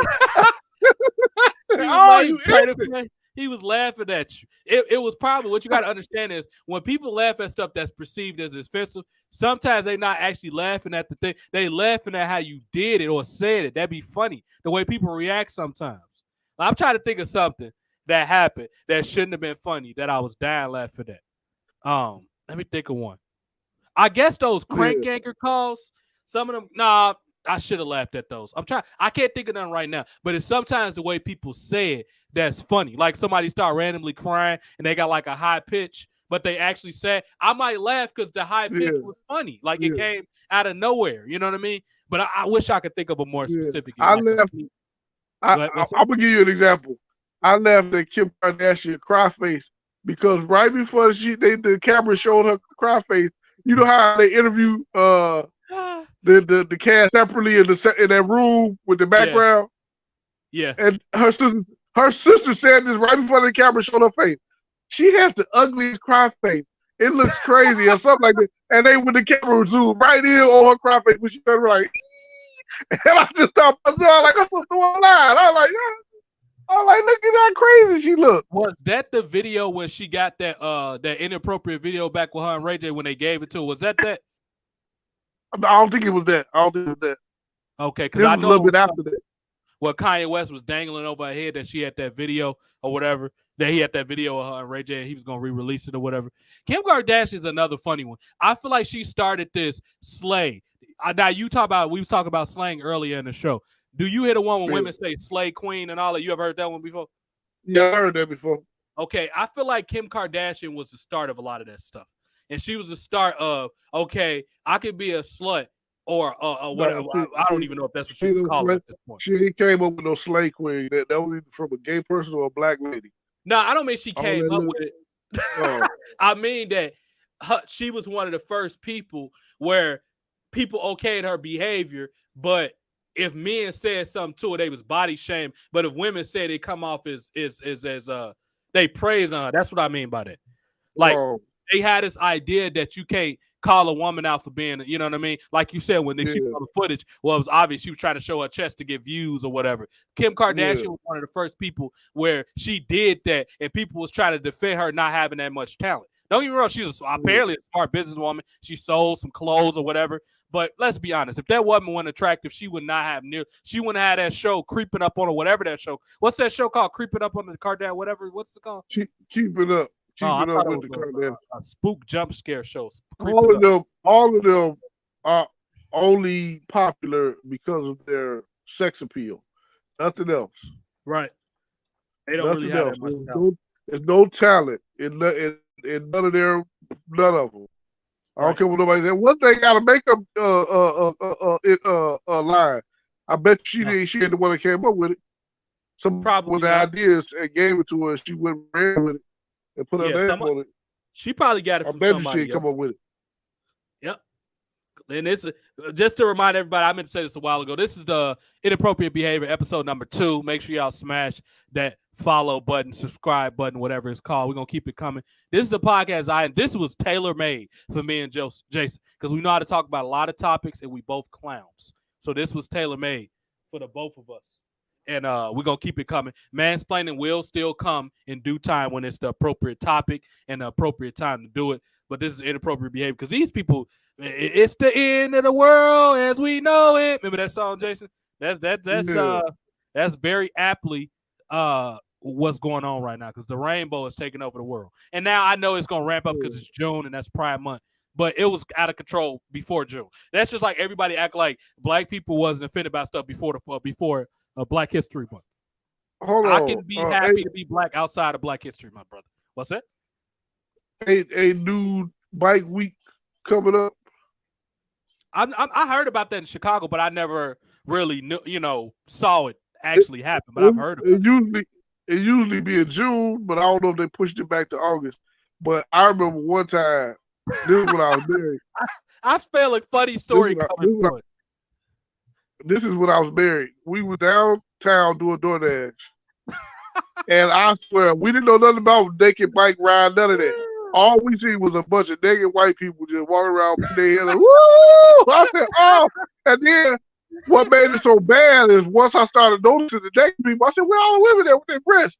Well, I still see nothing but penises everywhere. I said, oh! I was just about to say it was probably most. I said, I don't want to see no balls, hairy balls. No. What are you doing outside? We have something here called Naked Bike Week, y'all. We definitely had it because a site that I was doing public safety work some years back at a hotel.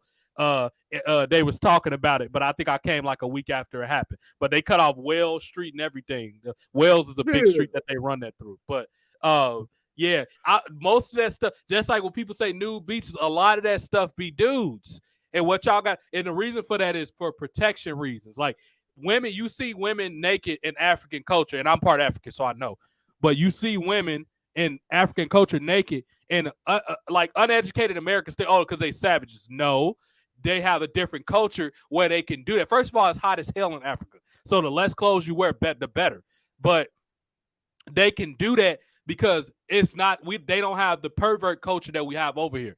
What we have to understand is this pervert culture in the United States was brought from Greco-Roman culture, and a lot of those dudes still had that mentality that run this country. In Africa, you would get, if that's not your wife, they would chop your hands off. I like breasts. Mm-hmm. You talking about from a KFC box or on a woman? What you talking about? He breaking up. He probably gonna pop back in a minute. What you say? I said, well, you like breasts from a KFC box or on a woman? Which one? No, I said on a woman, but I know that they were meant for breastfeeding babies, but they sure up be looking good. Yeah, he gonna be sitting there like, look at you now. You like a egg. You look like a ham and egg sandwich dog. A little bit of sprinkle on the top. You look good. I think we might be on the delay. So if it sounds like I'm asking you something more than once, we just on the time delay. So yeah, WWE is awful right now. Oh, this is inappropriate behavior. This is related to this. Medusa was trying to get mad at Trish because she said Trish looking hot, because I'm guessing she was looking nice late into, I guess, to get heat with the SJW cucks or whatever. Medusa, this haggard, ugly crypt keeper. Have you seen her lately? I think you have. She looks disgusting. She looked like a dripping candle lately or something. She looks nasty. She literally looked like the crypt keeper. She looks disgusting. And it's even worse that she's always been annoying in the SJW. But basically, she was trying to make Trish feel bad, talking about, oh, yeah, weren't you the one barking like a dog? First of all, that was during the Attitude Era. Secondly, Vince McMahon, as a punishment, got a stink face from Rikishi at the end of that storyline. I like how people pick and choose what they want to criticize with certain stuff. And Medusa, You never was over because you was a work rate mark and didn't bother to develop a personality. Don't nobody watch women wrestling for actual athleticism because most of the matches suck unless you Natalia or Charlotte or Trish or a handful of, like, it's probably 20 women, female wrestlers for 200 men that are actually good wrestlers. Over the history of wrestling, 70 years or whatever it's been 20 good women for about 100 to 200 good men. Women just aren't as athletic as men. This is not sexism. It's the truth. Why do you think they wrestle slow even when they execute the moves good? Because they don't have the dexterity or the quickness that men have. This don't mean women inferior. It's stuff that women are better at than men. It's called cooking. It's called having domestic. Like that's since the beginning of time. It's not nothing new. Put no makeup. Exactly. Because these men now that put on makeup, even when they try, they look crazy or whatever. Like, I don't understand these people trying to role reverse everything.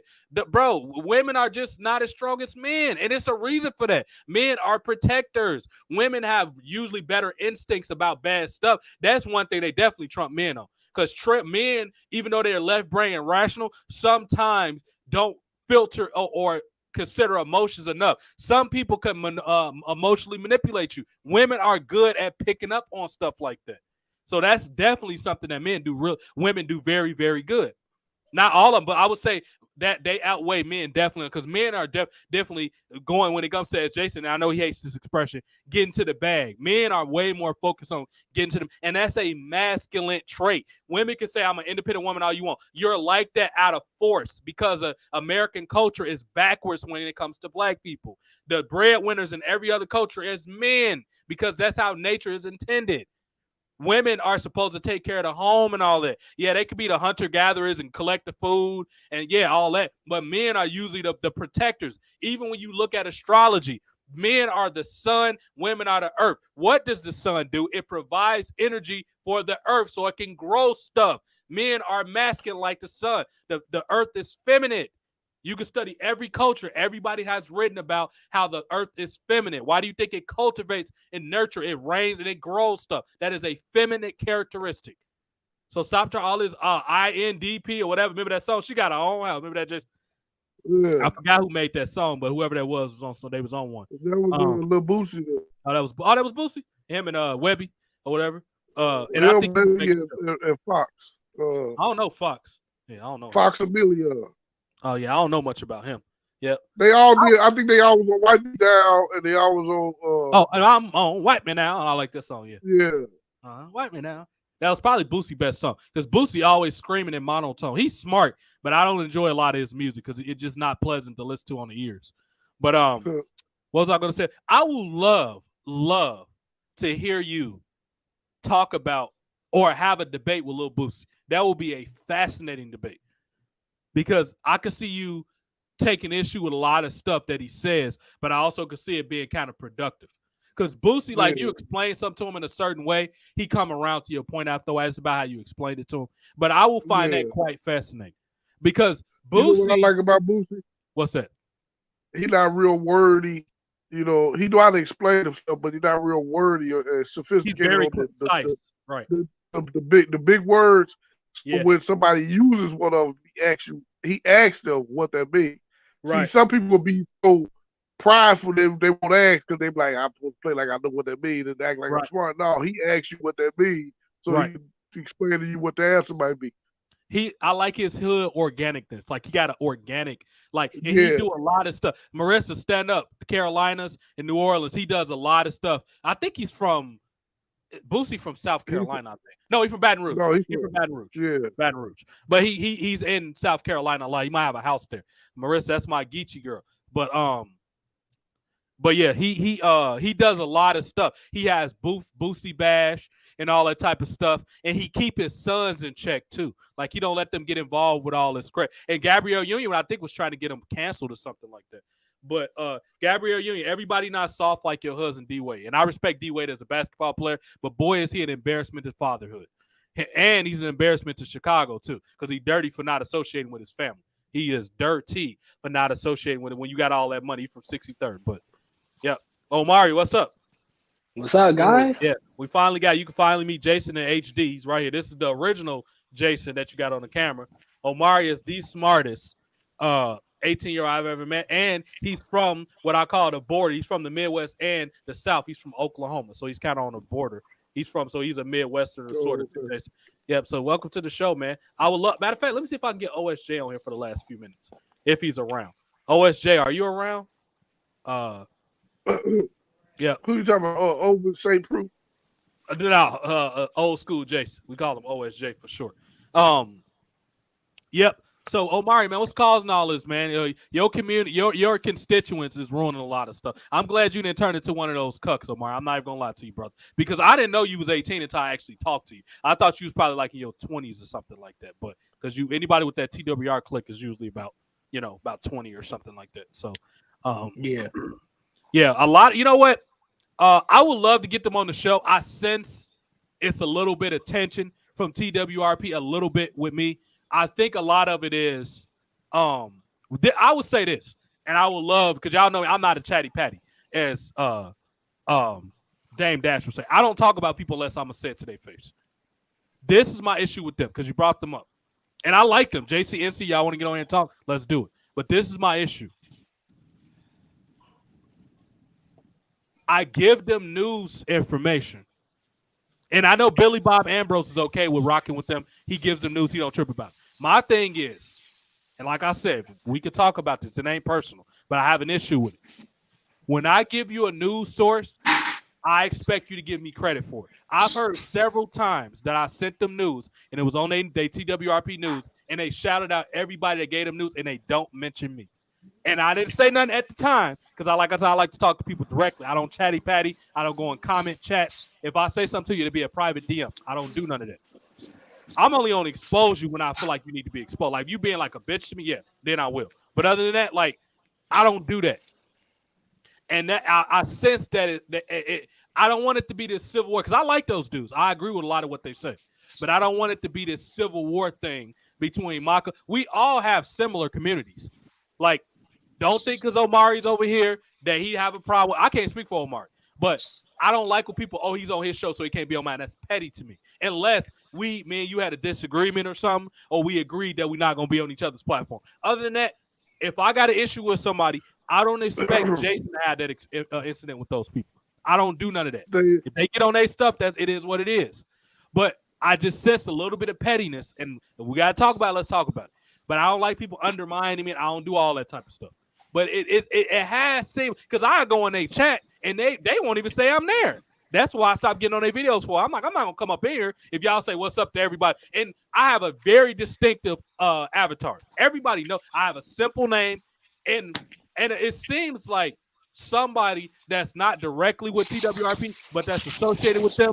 It's a character that all of a sudden popped up, and their name is The Prodigy. That comes out very suspicious to me. So it seems like they sending like these petty kind of somebody from their community probably just like me. That's fine. I don't expect everybody to like me, but it comes like, bro, don't be that person because I could be real petty.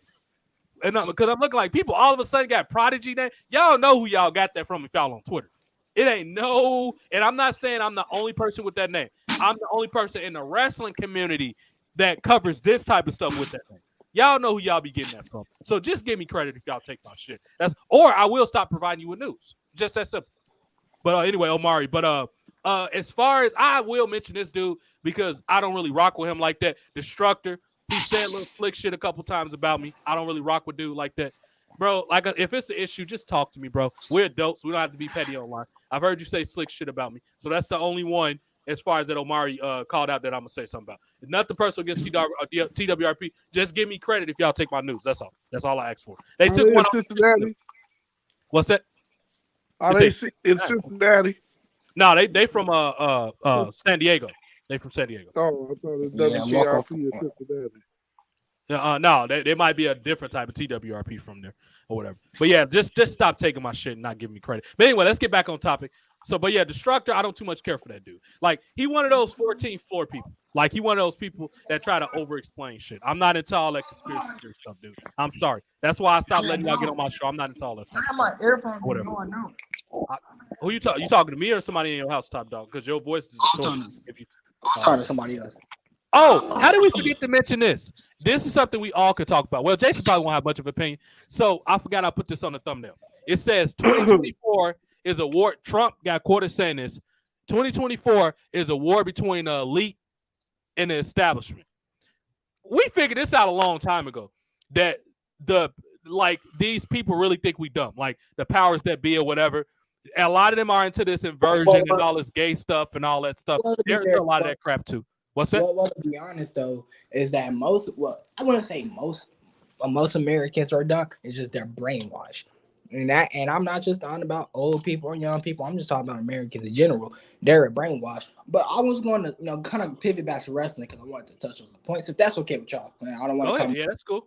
Yeah, I don't want to come on, disrupt the show. No, you're good. Go ahead. Say your piece. Well, I was gonna say though. What I was saying earlier is that it's both sides. You have people who don't know what they're talking about, and I'm not saying I know the most. I'm not saying I'm know the most. I'm like the most knowledgeable person in wrestling. I know enough, but then you have people on our side. On our side, talking about like older legends. Like older legends saying they suck because they didn't draw. They wasn't a Hulk Hogan, Stone Cold Steve Austin type drawing. I'm like, drawing, like, bro, they focus. Like, yes, ratings. Speak louder into your receiver. Your voice not coming all the way through. My fault. Ratings do matter. I'm not saying they don't matter. I'm not gonna be like a smart and say they don't matter. What I'm saying is ratings don't determine if someone is a megastar. I had this conversation with somebody in our community, think about a couple weeks ago. Is that he said, "Oh well, so and so, isn't a megastar because he wasn't drawn. The ratings were down with him." I'm just like, you can still be a megastar with even not drawing. Like, yeah, you can. Like, what I'm saying is that like, you don't have to be you can be a megastar without drawing 9 million people. All like that doesn't like it helps determines, but what ultimately determines if you are a if you're not gonna have ratings, you have to have a large following on social media that's organic, that some company then put money behind you. Let's take Becky Lynch, for example. I like Rebecca Quinn. I think she's a good human being. I've seen it with my own eyes, or I would not be co-signing it right now. I think she's a good human being, but she's definitely not the draw that WWE makes her out to be. They have to tarp off large parts of the arena when she's on cards by herself. When she first rose up in 2019 on SmackDown, they were tarping off arenas like a son of a gun. I don't think many women outside of Ronda Rousey can sell out arenas by themselves anyway. Many women that came through wrestling. I just don't think they can. Unless they have bra and panties matches, it's not going to happen. Because a lot of the women, a lot of the times it's their own fault because they too caught up in this, I'm doing this for the feminist movement. No, do it for what made you individual. You can still be proud to be a woman, but why does everybody got to represent the feminist movement? That's just like every black person don't have to support the BLM. I don't support all that stuff because I feel like they pick and choose when they like to critique people and stuff. I'm not into all that weird stuff. Like, do it all. Speak about black on black crime too. Speak about when something that's not. Speak about when the neighborhood white dude killed a black dude. Don't make it when it's only cops or only famous people, because to me that's not really solving the problem. You got to be against crime across the board. Don't pick and choose when you want to do it. Go ahead. I don't agree with that part. Go ahead. But I don't agree. It's not like I'm back in the Black Lives Matter thing, but I don't agree with the whole everybody lumping black on black crime with cop crime because it's a different situation. And it's the main situation that it is we call the cop because they're supposed to protect and serve. If we have them killing us, who do we call to protect and serve against them? There is no protect and serve against them. We can call them on the black and black, and they'll come because they're fine. They're going to shoot a nigga in a minute. They're like, oh, you trying to shoot y'all? We'll shoot him. Take him out. Bam. Okay, that covers the black for black. So a cop is being trying to above the law and do it their way and killing them unarmed man. Who do we call to stop them? You see what I'm saying? That's where the issue comes in. Because that's the first argument a white person always want to go with. But down there about the black on black, it's not the same thing. We can't stop an ignorant person from being ignorant on the street. Right. But a cop that went to train to stop these ignorant people, you can't call them because they go look at us like we the criminals or try to treat us as such. No, that's a good This is point. the same That's thing. a really good point. I don't disagree with you on that. I just don't like when people try to be opportunistic. Like, oh yeah, I'm a. Yeah, I don't like opportunistic people. Did you know that lady No, go from ahead, Black go ahead. Lives Matter spent a lot of that money on herself? She lived with them rich people. Oh, yeah. You know what? We could say a lot of stuff about Charleston White, but the funniest thing, and he was very vulgar, but it was truthful and it was hilarious. He was like, I don't support Black Lives Matter. He said, I ain't gonna, and I'm gonna say it because I has to say it. He said, I ain't gonna follow one bitch, let alone 3 gay bitches. I was fucking dying laughing, and I stopped cussing away a lot, but I had to cuss in that one because it was hilarious when he said that because most people don't got the balls to say that. I know he didn't get on here to talk about that. He said he won't talk about wrestling. My Omar, question. he talk about everything. He know how to talk about everything. Oh, okay. Cool. Yeah. Okay. I just have one question for Barry. Who is your favorite wrestlers or top 5 wrestlers or whatever? Just give your favorite few wrestlers. I can tell you one right now, and I hate to speak for him, but this is a joke we got. He loves John Cena, but I'll let him answer the rest. Yeah, but I'm not like a stand of his where like I criticize him when he does. Right. Yeah, okay. But that's one of them, Specifically, Thugonomics, Chain Gang Cena. Not too much of the. Oh yeah. That's the best John Cena. Yeah, that's the best one. Yeah, not too much of the goofy Cena, even though like I think I know a lot of people hate it, but Anybody else stand out as your favorite wrestler? Everybody on Twitter knows. It's Cena. Batista is definitely second, because I started watching in the late Ruthless Aggression era, early PG era. Okay. They were the top dogs, The Rock, who else? Okay. It seemed like you like Shawn Michaels because you reference him quite a bit. Yeah, look, I like Shawn. I wouldn't necessarily put him in my top 5. Taker's number 4. Okay. Okay. I might have to put Stone Cold Steve Austin. Oh, that's hard. I might have to put Stone Cold Steve Austin in there. Oh, absolutely. I feel like Austin should be on somebody's stuff somewhere. Even if he's not your favorite, you might like The Rock a little more, but you cannot deny what he's done for wrestling. You cannot objectively deny what he's done. Plus, Stone Cold Steve Austin is pretty much us, when you really think of it. His character was pretty much us. Like everyday people, yeah. Yeah, but done right. Not like nowadays, like guys like Daniel Bryan. Right. But and the thing with Daniel Bryan is like this man says so much suspect gay stuff online. Like a lot of these men need to stop letting their women peg them because it's just like Triple H is a cuck. Daniel Bryan is a cuck. Goddamn Seth Rollins allows his wife to call herself the man and be serious about it. Now I can see if they was like joking about he dead serious allows her to call like he let her play Batman and he was the sidekick. Like no respectable man will ever do that. None. And it ain't about being sexy. You're not about to make me Wonder Woman and you Superman. I'm not about to play like that. He's the Joker in this particular case, but still, Becky Lynch is Batman. First of all, she has a very thick Irish accent. She cannot pull off. If you want to have a female play Batman that was kind of like a badass, you probably could use like who kind of got that personality a little bit. You could probably use Sonya Deville. I could see Sonya Deville pulling it off because she's a badass for real. She knows martial arts. She's a stunt woman, and she's actually charismatic. So you could do that with Sonya Deville, and she wears black like combat pants as attire. So yeah, Sonya Deville can pull it off. And I'm sure if I could think I could think of somebody else. But not many women can pull off, and she comes off as an actual comic book fan too. So not many people can pull that off and be legitimately, maybe, and a lot of people gonna be surprised by this, but she's a cool chick in general. Eva Marie, and I know a lot of people think, oh, she's just some airhead chick that got on TV because of look. No, I've seen her Twitter feed. She can talk about everything. She's a big sports fan. She know how to talk about regular stuff. She's not just a big tick girl that looks good. Eva Marie is cool as hell.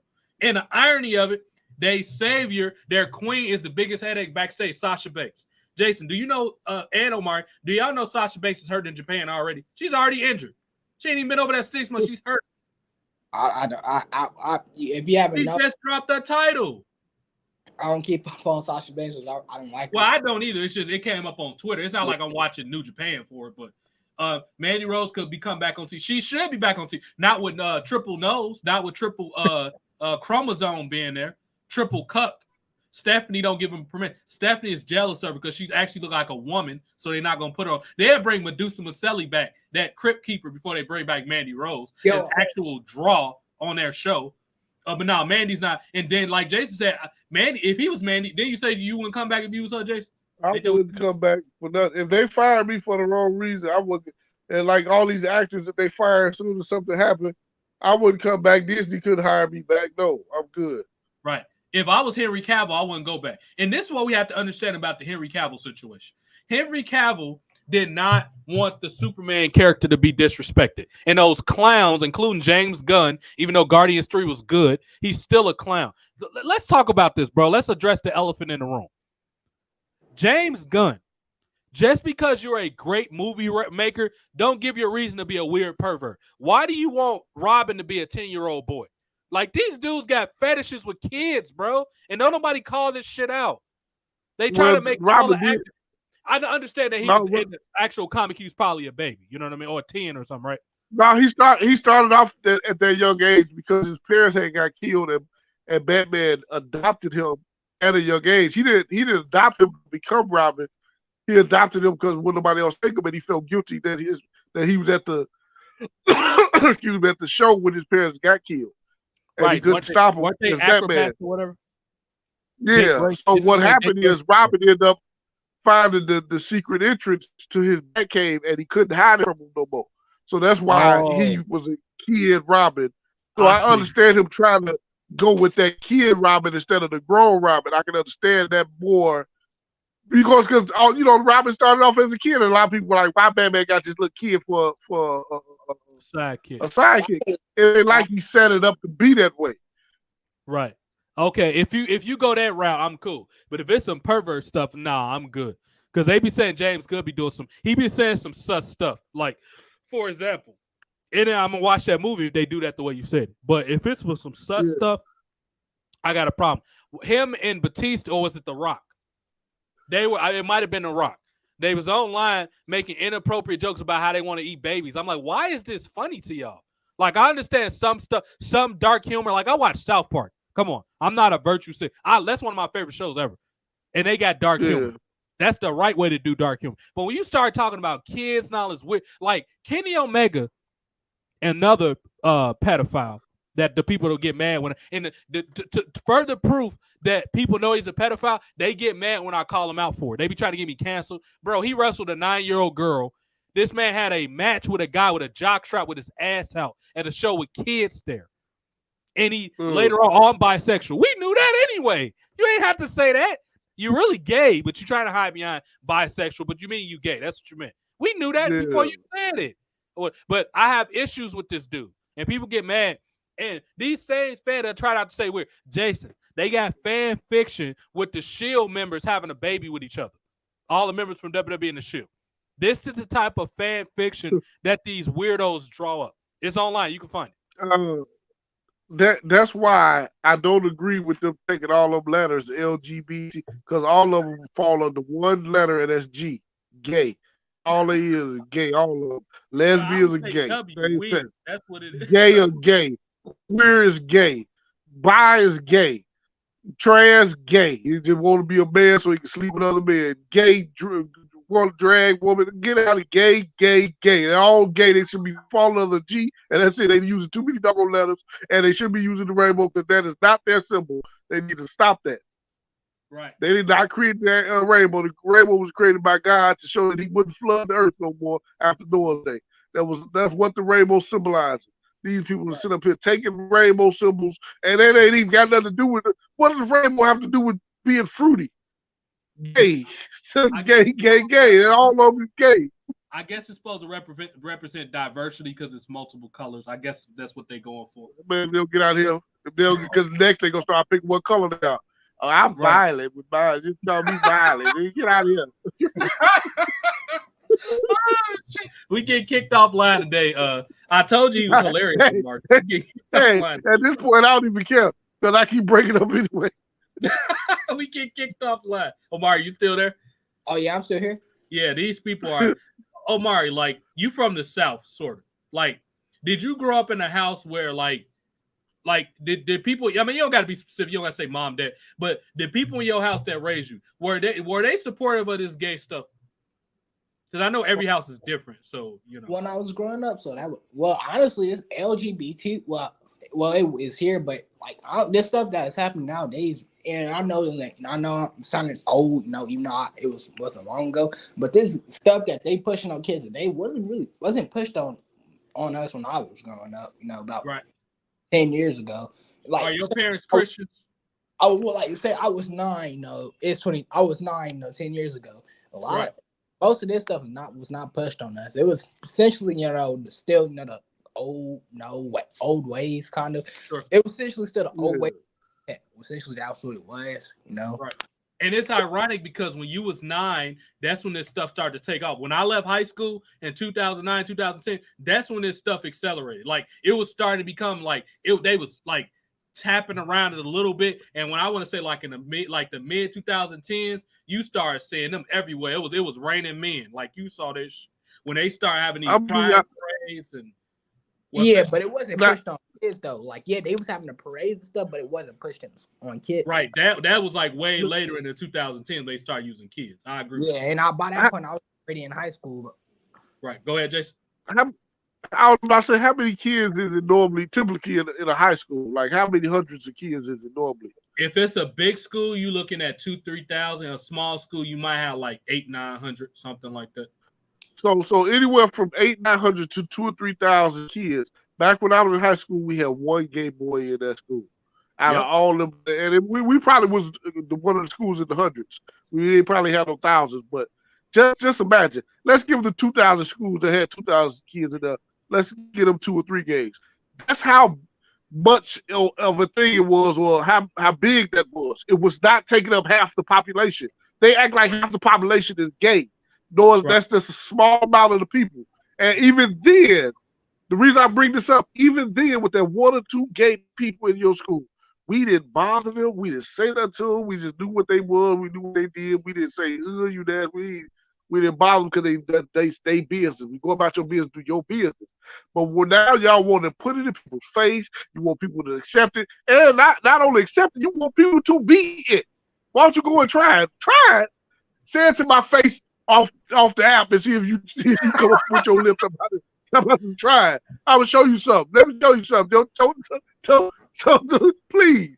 Because I already feel uncomfortable when the gay dude flirted with me. I was upset then, but I ain't said that to him. I'm like, okay, I'm going to let this little swirl slide, but I'm not coming to the store no more. Because I was upset because I'm like, okay, do I look gay or something? Like, hold on now. Because now I'm checking myself out. Like, you do. What's going on?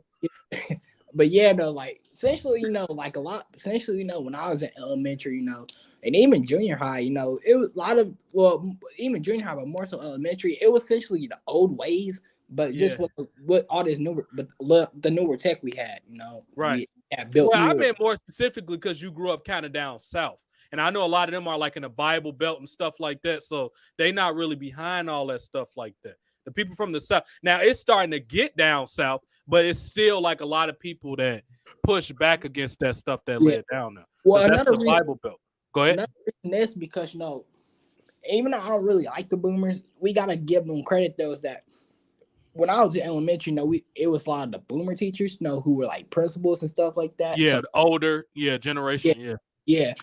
And then now that the boomers is retiring, Gen Xers and millennials are becoming, the older people. And that's really a lot of this stuff is happening because that's why I go at them on Twitter. A lot of people be thinking, I be going a little bit too hard on them. No, it's that Gen X. A lot of people blame boomers for a lot of things in wrong society, and they're not necessarily wrong. I think boomers, it's more so our finance system, but Gen X, they were a lot. If you want to think about some of the degeneracy going on today, well, you got to keep in mind they grew up in the disco era. They grew up when everybody was popping those pills, and what people got to understand, gay comes from the 70s and the disco clubs and stuff. They used to be called grid. It was a drug called grid. It was called gay something immunodeficiency. I forget what the R stand for, but it was called grid. It had become gay was associated with men in New York in like Studio 54. They used to take something called poppers, and poppers dilated your eyes, and it did something to your butt. I ain't gonna talk about that. Made it easier for when they got out. No, this is serious. This is a real story.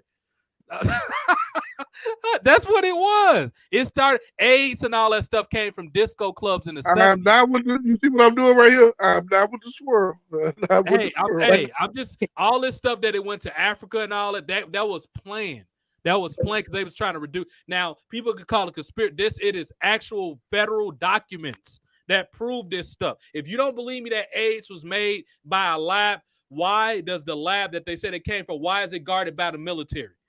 If most hospitals and stuff got public access, why is it military there if they didn't make that stuff in that lab? They don't want you to know what they're doing up in there. Hey, I would say this though. I would say this though. I don't know what the name is for this generation that's coming up at the mind, but I totally feel bad for them. I really do. Even though my generation was pretty much raised online, I would say is that we still have some bit of the old world, if you know what I mean. That's because you grew up like right on when it was going into the transition. Like when you was like 10 or 11, if you was 10 or 11 like now, yeah, you would have probably been with the swirl. You probably, or like at least more accepting of it. You probably would have been a lot more. You was just 9 or 10 when it was just starting to get started. Now you was like literally right on the tipping point of when it was really going.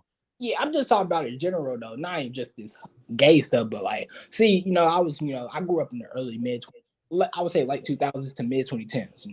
But understand, I get what you're saying, but understand, I'm saying all that stuff was not just gay culture in general was starting to go right when you was 10. You see what I'm saying? You was right at the point where you was like, oh, I still saw all the good stuff, but now I'm saying you was in the middle of it. Like you was literally right when it turned the corner. You was at that age. That's what I mean. I mean in general. Yeah, and plus, like, my generation, specifically people my age, who's born in the mid 2000s, like me. Yeah, we pretty much grew up with technology. I mean, we grew up with social media and all of that. But it was different. But what I say though is that it was different, compared to social media and the internet and YouTube in 2013, 2014 is way different from how it is today. It was more it was corporate back then. Especially YouTube, I grew up, I grew up on like the Fred. You was able to do anything on YouTube back then, and I get why they got to protect the content. I'm all for that. If somebody created something, they deserve to get paid for it. I'm all for that. However, the over policing of every little thing that people take out of like if I wanted, let's say I want to play the Beverly Hills Cop theme song. If I only play it for 5 seconds and I shout the person out, how is that being disrespectful? Like, if anything, I'm telling y'all to go check it out. Hey, this was a good song. You go check it. I'm going to shout the guy that made the composer, everything. I feel like they overreact when they don't know what you're making it for. And then on top of that, they pick and choose. Because I swear to God, I've seen people stream full movies and full video games, but they had that cuck narrative and they let them get away with it. But since me and Jason, now with that stuff, they try to cut us. And I'm not having none of that. And then on top of that, they want to slap me in the face and own my stuff. How you gonna now? If you gonna want my stuff, get my video back. You know what I mean? Just say, oh, yo, he go to. How you gonna take my video that I edited and made myself? And I'm one of the best YouTubers on me and Jay. You know why? Because we actually know how to talk live. Nothing on here is edited. This is a live impromptu video. I didn't even write a script for this. I had a general idea what I want to talk about. We freestyled this whole show, and it just turned into 2 hours right now. We literally freestyled this whole show. That shows you that we have something that's called talent. Dummy, yeah, let me talk to you, like LA Night would say. Like all y'all spoon-fed and y'all don't have no talent. Like Jason be talking about with the girl. Like I swear to you know how I'm mad, even though I am a hit, my analytics are 5,000%. I just checked the other day, like literally yesterday before I went to sleep, I checked. And I only been on TikTok for 3-4 weeks, and my analytics are all the way sky high because I had an audience, and what I talk about is truthful. But I hate when I scroll past a woman's video, and all she on there doing is some little dance. She's not even really all that, and she got like 49,000 views on. I'm like, oh my God, this is crazy. Like this is like Jason, crazy face. What's that? The African and the Asian women from overseas be talking about send gifts. They dressed in something that's almost revealing, but they're not gonna show you nothing. They get send gifts. I'm like, what you gonna do for that gift? They don't like when I ask questions What's like up, that. Fatal? It's been a while. They like block him. Wait a minute, hold on. Why you say African and Asian people specific? Those are two people I ain't never really interacted with like that.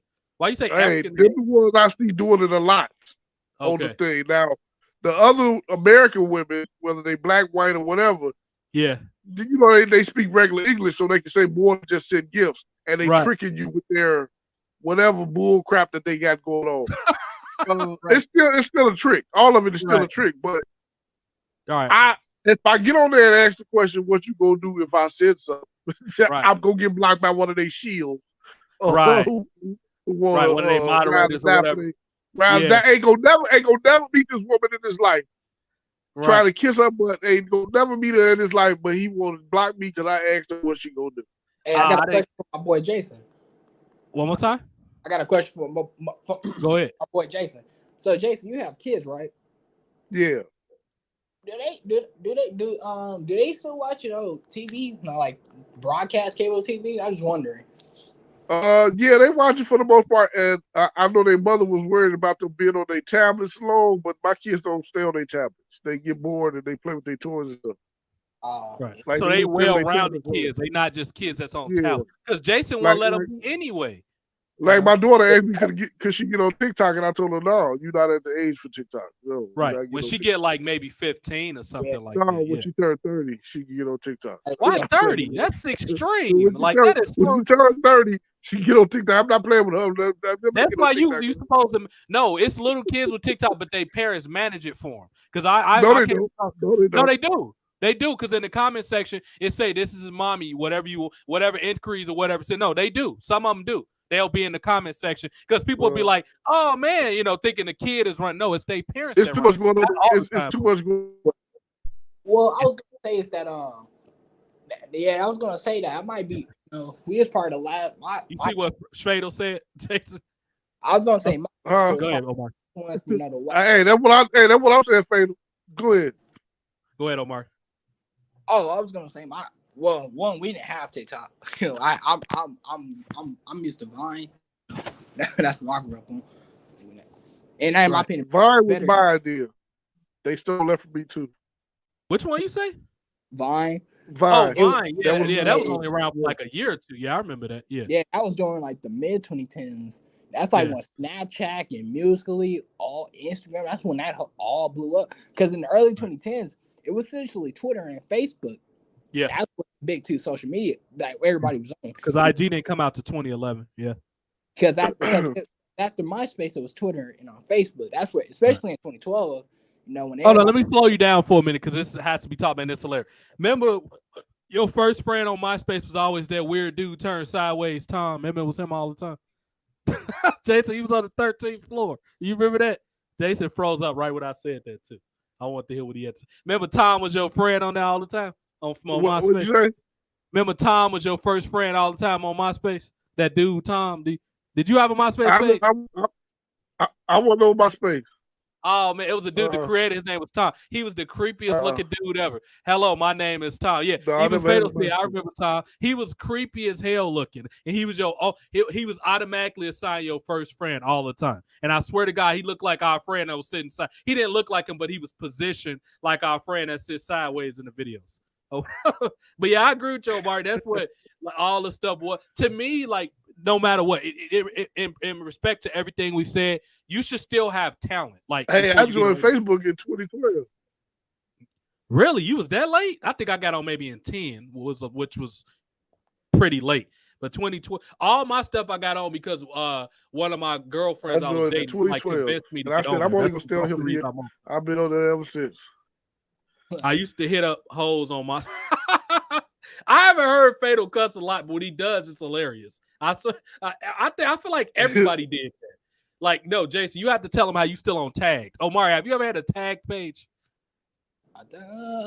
Honestly, don't know. Tag was like the thing that was like Facebook when I was in like middle school. Like everybody had a tag was actually kind of cool because I like how you could personalize your profile. Like you could, when people visit your page, it could be a song playing or like it was actually quite damn. It was well ahead of its time for as far as technology. It was quite cool. Yeah, bro. I got a question. I asked it Was Fred the first YouTube star? Who was Fred? He was on. He was the. That's a question for another day. Yeah, I'm gonna let you look him up. He probably was. He probably was one of the. If you saying it, I mean, I would imagine you did some type of. I remember the first 2 videos I saw on YouTube that went viral. That was funny. That ouch, Charlie, you bit me. Remember that one, Jason? Ouch, Charlie, you bit me. That one. And then when the lady, what was her name? Tisha takes a tumble when she fell off that table. That was the first 2 viral videos. So you got to get them. Fell back and hit her back on Oh, hey, that table gave her a backbreaker. That was a proper backbreaker. Why did she think that table was gonna hold her up like that? Bro, I don't know why, bro, but I used to because in elementary, it's when we still had the computer lab. It's before everybody got their own the class own personal laptops. No, I didn't get that till when I was in middle school. But I'll always, either if I'm not playing a game or I'm on the computers, I will always watch some SpongeBob in the Hood videos, bro. I don't know why. SpongeBob in the Hood. Yeah, it was. I don't know why, bro. It was hilarious, bro. I don't know. You know what I watched? That was popular. Exactly. Lep in the Hood. We got to bring the Jerk Whip. Matter of fact, Omar, we have a show called The Jerk Reel. We just can't play it on YouTube because it get copyrighted. However, when I'm bringing it to Rumble soon, but I got a few more qualifications before they allow me to make live videos on Rumble. I think Omari will be great for the Jerk Reel. Basically, Omari, we watch bad movies and we make fun of them. That's essentially what the Jerk Reel is. And if if you see Jerk Reel anyway, Omari, they stole that shit from me. I created the Jerk Reel. Me, Jason, and somebody that used to be one of our friends named Raft. We created that. But Jason, you know what was funny? When I was in late high school.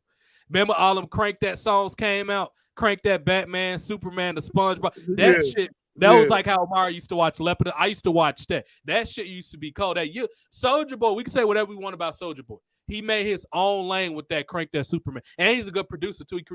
He produced some good beats like Gucci Bandana, and he has his own sound. So I can respect him for that. Just stop trying to start fake beats with people online, Soulja Boy.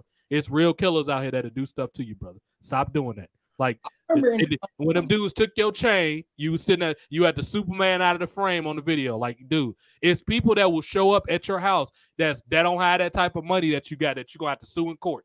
They might not have that money, but they can beat you up. It's regular dudes in the street that will rob you. They're gonna have you whack 100. Put that on Pyro. You want on them stairs. What'd you say now, Omar? I don't know why, but when I was in elementary, I always just, because, this is back when, still when a lot of people still had, cable TV, Uh-huh. And I don't know why, bro, but I used to always watch this show called Man vs. Food. I don't know why. It was that. Somebody watched Man vs. Food at some point. That was a popular show. It was that and Duck Dynasty, bro. And it was more because of the girl, the daughter. I forgot her name. Is Howard the Duck from Duck Dynasty? Nah, it's no.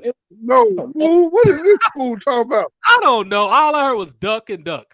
I don't know. I thought he was from Duck Dynasty. I don't know. It's a redneck show. It was actually a real family, but her name was Sadie, bro. Look her. Oh, I know what Duck Dynasty. I know what that is. Never mind. I know exactly what that. I'm sorry. I'm mixing up. I know that was like a redneck show. I know what you're talking about. Yeah. And there was a show called and then Pretty Little Liars, and that was more so because I didn't even like the show, but my people I loved to watch it. But the girls on there was pretty hot. Who they chose to be the girls on there.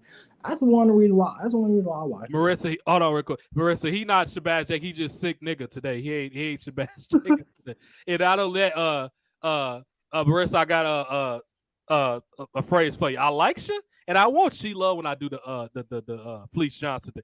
Did you see that Felice Johnson thing on my? You know who Felice Johnson is? Felice Johnson? Honestly, I do not know who that is. Felice Johnson was like an obvious rapist in jail. You know the show The Boondocks, right? The black comedy, the anime show Boondocks. I've seen the Boondocks millions of times. They did the Felice Johnson. Remember when he raped the To Catch a Predator dude? What was his name? Chris Hansen, right, Jason? Yeah. Chris Hansen. Yeah, I like you, and I was more. I knew she was gonna say the Full House. Oh, everywhere you look is a heart. Somebody who needs you. Yo, bro. the Boondocks, bro. Why does Brian Saxton look like Tom? He does. I've said that a lot of times. Byron Saxton from WWE, he definitely looked like Tom Dubois. He looks just. And the thing that's good about that show, this is something me and Jason specifically talk about because we're from Chicago. It's a lot of insider Chicago references that you have to be from Chicago to understand on that show. When we gonna get Brian Saxton in WWE TV singing "We Gotta Let It Burn"? WWE's not smart enough to take advantage of pop culture. Like it's a lot of stuff they could say. Like, bro, Ricochet looks like Andrew Tate. Why is he not playing Andrew Tate? Like, he should have. It's so many characters. Like, Otis looks like Chris Farley. They should have made him like a Chris Farley. He already do the Like, bro, why did y'all make Otis heel at the top of his run right after he finished that hot storyline with Mandy Rose? Like, y'all always doing dumb stuff. WWE, stop touching stuff. Like, they always messing something up all the time. They need somebody. They need somebody who's like, even if you wasn't the biggest Russo fan, you gotta give the man credit that he was, a part. He based wrestling off of pop culture. That's why you got the Attitude Era in the late '90s. Because, bro, like with the current WWE staff, they would have been. They would have been still trying to book Hogan, like the Hogan that shows in the late '90s. When Jerry Springer, and all that was taken. Like, no. And let's even take modern stuff.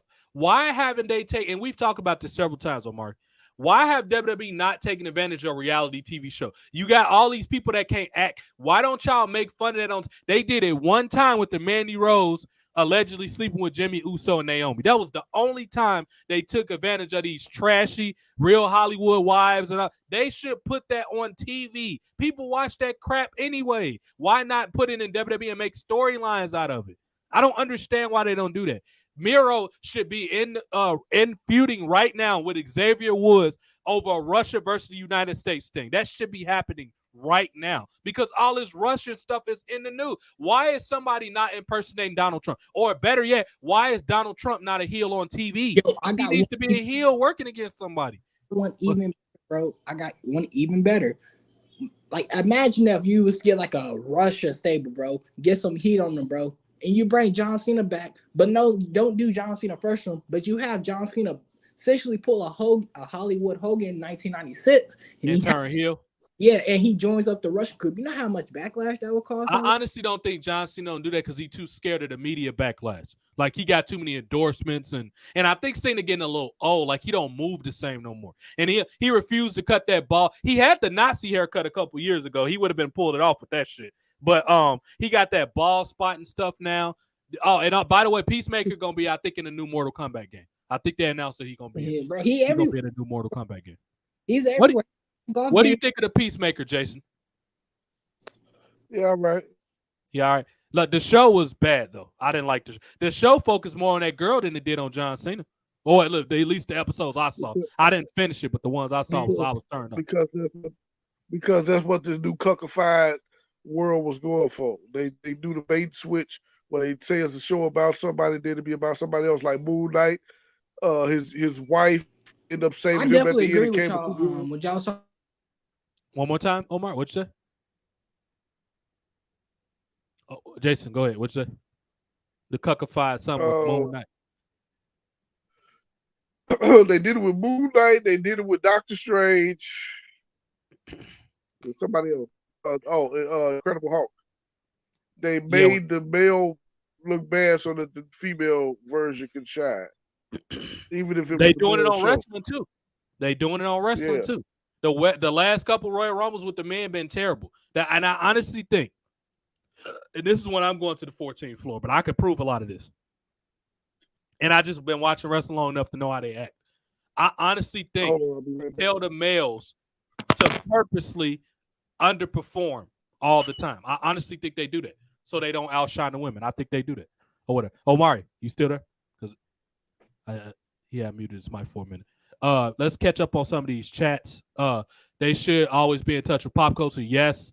Attitude Era from the late 90s, early 2000s when WWE was in touch with pop culture. Absolutely. Even a little bit with Ruthless Aggression when WrestleMania went Hollywood in 2005 when they had the Hollywood skits. That was good. Now this year they went Hollywood, nobody cared because you had Seth Rollins and Becky Lynch as the poster kids. Like, that's retarded. Like, they don't deserve to be in that spot. or whatever. Everybody's coming down. You know, we had 2 hours, 15 minutes. I'm not sure how long Jason gonna be gone. We're gonna cut it right here. It's been another episode of politically incorrect. I'm sorry, inappropriate behavior. I will be back tomorrow, and I'm gonna let Omari come in this last little bit. I will be back tomorrow because I'm off tomorrow. Because I work today. So yeah, this has been another episode of Political. Thank you, Ottawa. Thank you, Marissa. Thank you, Victor, who was it briefly. Fatal, thank you. Fatal ain't been back in a while. Omari, is there any last little thing you want to say either about wrestling or something you saw online that pissed you off? And then we're going to use this as a catalyst to continue this conversation tomorrow. I'm going to try to get Jason back on tomorrow if we can. We'll see what happens. Or if not, OSJ or both. I would like to have both. But is there anything, Omari, you want to say about anything online recently? Or what's up? I got one. I got two actually. The first one is me agreeing with what y'all was saying earlier about how everything is designed for a woman. I totally agree with that. I totally agree with that. Second is gonna be my usual, me, it's gonna be my usual me, shitting on conservatives and Democrats because I don't like neither. It's a clown show across the board. Yeah, I mean, in my opinion, voting, like somebody said it best online, voting for politicians is like the adult version of believing in Santa Claus because it's essentially the same. Nothing happened, nothing changed. I mean, at least if you don't vote, only focus on local politics. The rest of that stuff, if you don't got $1 million, they don't take you serious. Even then, they're owned by some Rockefeller type group. Like at least with you believe in Santa Claus, at least that usually ends with you getting presents at the end. Voting, that usually ends up with you getting screwed over more about a government. It doesn't change anything. And I try to tell people this all the time, and they'd be like, well, these people that vote Republican because Republicans suck, just like Democrats suck. I got some people for you to vote for right now: Shabazz Jenkins, Mayor McCheese, and Twan Adon. That'll be my office right there. That's everybody I'm voting for. And those are all characters that either me and Jason, well, not Mayor McCheese, that's from Family Guy, but all the other characters are created by me and Jason, actual entertainers and actual intelligent people. And if it's all right with y'all, I want to rant more, on Gen Xers because I think they deserve it. Because I honestly, boomers, in my opinion, I think they deserve some of it, but I do think they get sunk. A lot of the stuff that's happened in the world, goes at the boomers. So it's like Gen Xers deserve some blame too. And of course, they the Gen X, they the boomers' kids. So of course, and not only I told you it go back to the disco. A lot of them allowed this stuff to happen because to them it was just all partying and stuff to them. I think with women interprets gay guys as fun. Whereas men look at it from a rational standpoint that these people are destroying our culture. That's how they look at it. It's completely different mentalities. Well, it's even that with Gen X. One of my biggest problems with them, at least on the internet, is their ego. It's like how they talk about how they're the last good generation or like the last strong generation when I don't see it. I've never come across those type of people. If they did, I would have said crater face. No, I would have put them in a place. I just don't come across them that much. Well, the only person that's a Gen X that I had problems with was my mom. That's about it. And my aunt, but I don't talk to those people like bro, like as much as we criticize boomers and millennials and zoomers, at least they don't go around saying they're great. They know they pretty much know. No, some of them do. The SJWs do. True, but it's not like a lot of them. You have conservative Gen Xers talking about how great that generation is. That generation is trash. And I'm sorry if there's any Gen Xers born, and that's any Gen Xers in this group. I'm not talking about you. I'm just talking. Now, what is the years on these groups? Gen Xers start from like 1962 to like 79 or something like that. Or like I think it is at 1980. They're essentially 80, something like that. They're essentially like the generation that grew up in the 70s. They pretty much like not your mom, Jason. Probably like your aunties and stuff like that. Yeah. They probably like in that age group. They're a generation that pretty much, was right before you. The people that might be 10 years older than you. They're essentially the grunge generation. That's what we call them. They like in their early to mid 50s or what they like their early mid to 50s right now. Who was the generation after them? The millennials. The first branch of millennials is from 1981 to like like 97 or something like that's the first batch. Then the Okay, second I like generation, that generation. I like that. I like that generation. I I was like born that in that with you, generation. by the way, Crater Face. I was born in 91, so I'm in that generation. I'm in I the like that generation. You in the second, you like on the tail end, Omar, between ours and theirs. Like you on the cusp of that generation or whatever. yeah. I'm essentially, and they call that essentially they call us Gen Zers. Right. But yeah, I want to do a rant on that group. What happened to why? I think the Y. I don't know why they skipped it, but the Y is the kids that's born now for some reason. I don't. That's like Felicity age group, like them kids that's like now they call them Y or whatever. Or Abner. Abner's more a better example. Abner's group. They like around that. Oh yeah. I think I want to do it. Hold on. And I want to do a rant on. I want to do a rant on all of this, but essentially though, ranting on Gen Xers and ranting on people advocating for that because if you advocating for what? There's because you have Republicans on Twitter advocating for the draft to come back, and when you're advocating the drought, draft. I thought you said the draft. I say what? Yeah. And when you're advocating for the draft to come back, you're essentially advocating for the country to take away more freedoms. That's essentially what it is. Because a draft is you get forced to go. You're forced to serve in the military. Yeah, you voluntarily you lose one of your sons. Like, why would you want one of your sons to go fight for nothing? Like, what we gonna do? Fight Russia? They gonna kill us? Well, because what these Republicans say is that the kid or these young men, these teens are quote unquote too soft, which I don't necessarily disagree with. But even then, that's not how you don't use a military to toughen up people, especially our military. When our military is known, just to start wars for no reason. It's like you don't do it. These people don't think, and it's getting me pissed off, man. And when you try to tell these people, bro, like, oh my gosh, bro, these people, so man, you try to tell these people will be convinced you're wrong. Cause I try to tell me and this girl just thought pretty cool Twitter account. I highly recommend you check her out because she is people like her exposes what this country and our government is doing and illegal stuff that it is doing and how we're police and being a police state. But she said that we was talking about how because how Republicans and the conservatives is going protesting this whole gay stuff in front of kids, which I agree with. We agree with, and it's bad that you're protesting, and we agree with it. It shouldn't be happening. But what we are talking about is that you should be going after that. Hold on, wait, time out. I don't disagree that they need to be protests. I agree that they need to be protests. I'm completely behind Coles not putting that crap in their store. No, that's for like little babies. Like that's little babies not supposed to be saying that stuff. No, we said that we agree that we should be protesting. Okay. Yeah, but we're saying that you should be focusing on the people who is actually pulling the strings. Because if you don't focus on the people pulling the strings, then nothing's gonna happen. You're just going after puppets. These people are puppets for a reason. They do they're doing people's dirty work. But what we were saying is that how we were talking about this, but you have all these people when then this guy said, "Oh, I'm 53 years old. I've experienced this world longer than you." I'm like, and I'm not trying to be some young cocky kid who know everything, but bro, come on, just because you're older than me doesn't always mean you know more. Right. No, I agree. A lot of always mean you know either. That's true. It's just some 60-year-olds you just got by just because you stayed out the way. It ain't had nothing to do with you being smart. Like you just got out the way and work. And ain't nothing wrong with a blue collar job. I hate those people that try to sit there. Oh, you're like it's a whole generation of women that talking about they want to date a plumber. Are you stupid? First, and the plumber is good because Mario went to plumbing school. He's in plumbing school. Are you done or you still in plumbing school? We can add that to tomorrow. But I'm still in plumbing school, and we'll see.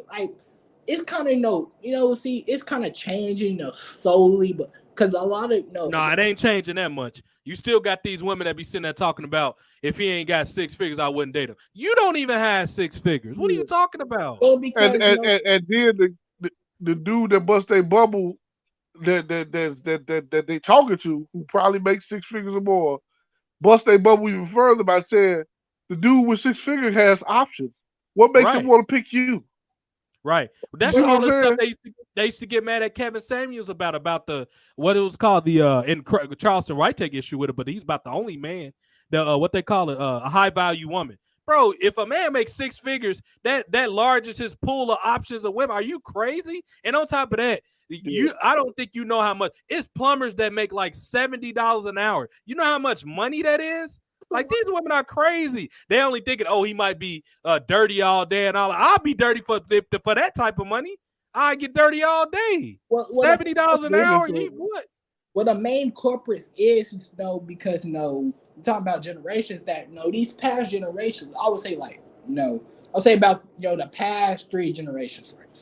Essentially, parents, really, we kids. We're going to wrap up in about 5 minutes. Kids try to keep it under 2.5 hours. For these past, generations. But the problem is, like these a lot of these generations grew up on Hollywood, and Hollywood, especially like when you get to like the 80s, 90s, and 2000s, and 2010s, they start they were demonizing those type of men, the blue collar workers. They started demonizing them types. Well, the government had a lot to do with it because they perceive people that had that didn't have to rely on corporations as a threat. They want you to because what is corporations? At the top is rich people that get all the money for the work that you do. That's why they don't want people to be independent. Because guess what? Even during a pandemic, a plumber or a mechanic can make money. Why? Because stuff breaks all the time. Yeah. And most people don't know how to fix it. That's why they got the job to begin with. And so I would say people need to go back to trade. College ain't nothing unless you got a clear plan and goal to do. College is just an easy way to get you in debt. That's the purpose of it. Yeah. I would say go to a trade school or at least learn how to make audio or something like that. Something practical that you could do. I was to go to the military, but it's like, nah, I don't want nobody. Military, if you don't got nothing else, if you don't got no direction in life, I would say go to the military because at least you're gonna get a pension when you get out of it. Yeah, at least the one thing you get out of, it might be small, but at least it's something from it. It's something, yeah. What you was gonna say, Jason? You was about to say something. This goes back in line with what I said. People who don't believe in God, don't believe in the Bible, don't have no rules to live by. The whole turning marriage into a business, it will never succeed if you think about it in that way, because money has nothing to do with marriage. Marriage is marrying the love of your life, the person you want to spend the rest of your life with. Not know, oh, she got enough money, so we gonna get together. No, because let's go with this little plumbing thing. Let's say 2 plumbers fall in love. I'm talking about love, not money. You think they can't make it off both of their salaries? Because it ain't just, they're not gonna send one check separately. They're gonna put their checks together. So now 2 plumbers check, they can live nicely off of that. Come on now with all this, I wouldn't date her. Then you not looking for love. You looking at it the wrong way. That's why you never find nobody. And you always on TikTok crying, why can't I find a good man? Because you looking for somebody who got money. Them dudes is players. They don't feel like laying down with no one woman. Come on, you looking in the wrong place. Come on now. I agree. Being stupid. And y'all say women are smarter than men. That cannot be true if that's the case. That cannot be true. Because they're not thinking rationally. Well, I also notice how too, back in started, I don't know when it started, but like back in how you go back and watch a lot of old classic TV shows, essentially from like the 90s and 2000s. Nah, I'll take you one further than that. The Jeffersons is not the Jeffersons. Good Times is a model. That and the Cosby, even though they're on opposite ends of the spectrum, one was like upper class educated people, and the other one was that was our 2 model shows for Black progress in this country. And not only that, how Black families should be structured. You need a mother and a father in the house. Simple as that. Stop all this 2 moms, 2 dads. How you gonna have 2 people with the same genitals trying to raise a kid? They don't know what the opposite feeling feel like. What are you talking about? I can't do nothing without a woman. Nothing. Nobody's going to ever get me to say that. Nothing. I need a woman. Go ahead, Omar. I was going to say the problem is once you get to, like the 90s and 2000s and of course the 2010s, is that, they started, pushing, that's, how you notice that's when Debbie Dad stuff started, TV shows, movies, the woman can do everything better, making like Homer Simpson, right? He was kind of like an idiot or whatever. Yeah. Making man look stupid, making a mockery out of man. Also, that's when pushing the hoes, all of that started. Especially in the Black community with gangster rap, and That's where a lot of it comes. That's where a lot like of I said, a lot of that stuff had to do with the government. They wanted people to be less reliant. They wanted people to be less self-sufficient because it's easier to control people like that. Like when there's two parents at home, they're not gonna be letting you watch all that swirl stuff because it's gonna be a dad that say turn that crap off. Yeah, you know what I mean? Also, I think is too.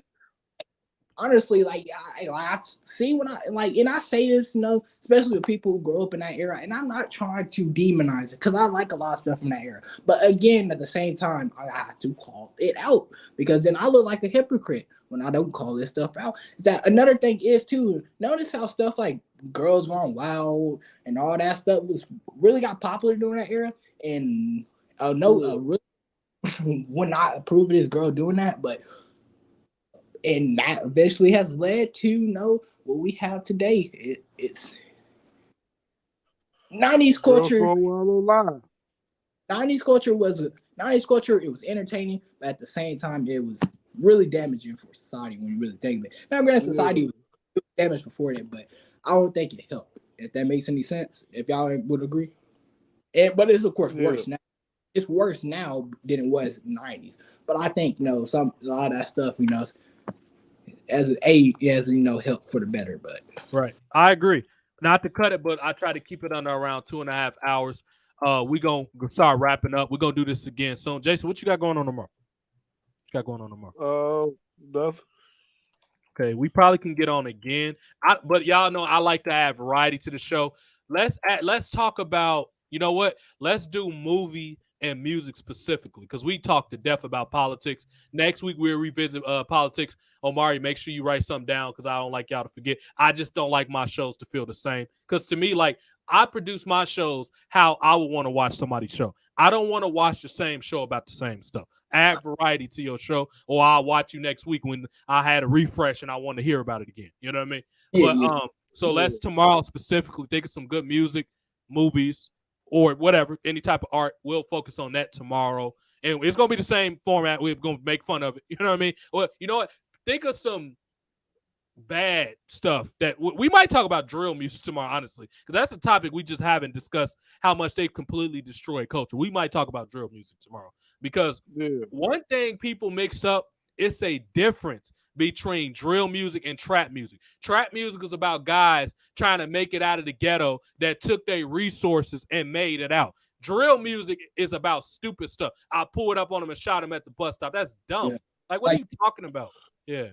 I remember like a lot of people during, in my opinion, the SoundCloud rap era, and this will be my last thing before we end. The SoundCloud rap era, when X still was running the show, I love rap, honestly, because it mixed rap. It's like rap mixed again with rock, and in a way, it kind of helped some things of rock make a comeback. Of course, the OGs and the hip hop community didn't like it because it wasn't gangster rap, but I think I like that it was different. It wasn't the typical. What style you talking about again? The SoundCloud era, the screen rap era, of the mid 2010s. Well, I think it just depends on the name of specific artists. I don't think I know what you mean.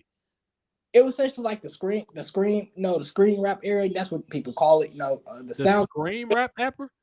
The screen rap era. Where like name an artist. I don't know what you mean. Name a person that did it is what I'm saying. I don't know what you mean. And guys like that. Who? So you went out. Say it again. Who you say? Guys like XXXTentacion, during that era. Well, I don't know about him. I give you Juice WRLD because he had melodic music. His music was melodic. He actually was a good artist, which is why a lot of people did. Now that Testacion kid seems kind of demonic to me. I ain't too much care for him. His music, and I honestly think that's why he died. When you saw his pictures and stuff like that, he looked like he was evil. I don't like people like that being around children. He was a little too weird for me, or whatever. He was way too. I give you people like him and even 6ix9ine, even though he's a clown and he snitched on his friend, he had he knew how to mix his music right. I didn't like that Gummo song was actually decent or whatever. But I give you Juice WRLD. That Juice WRLD kid was town. Him, and I would say somebody like I'm trying to think of another one. Lil Yachty's not bad for this era. He's okay.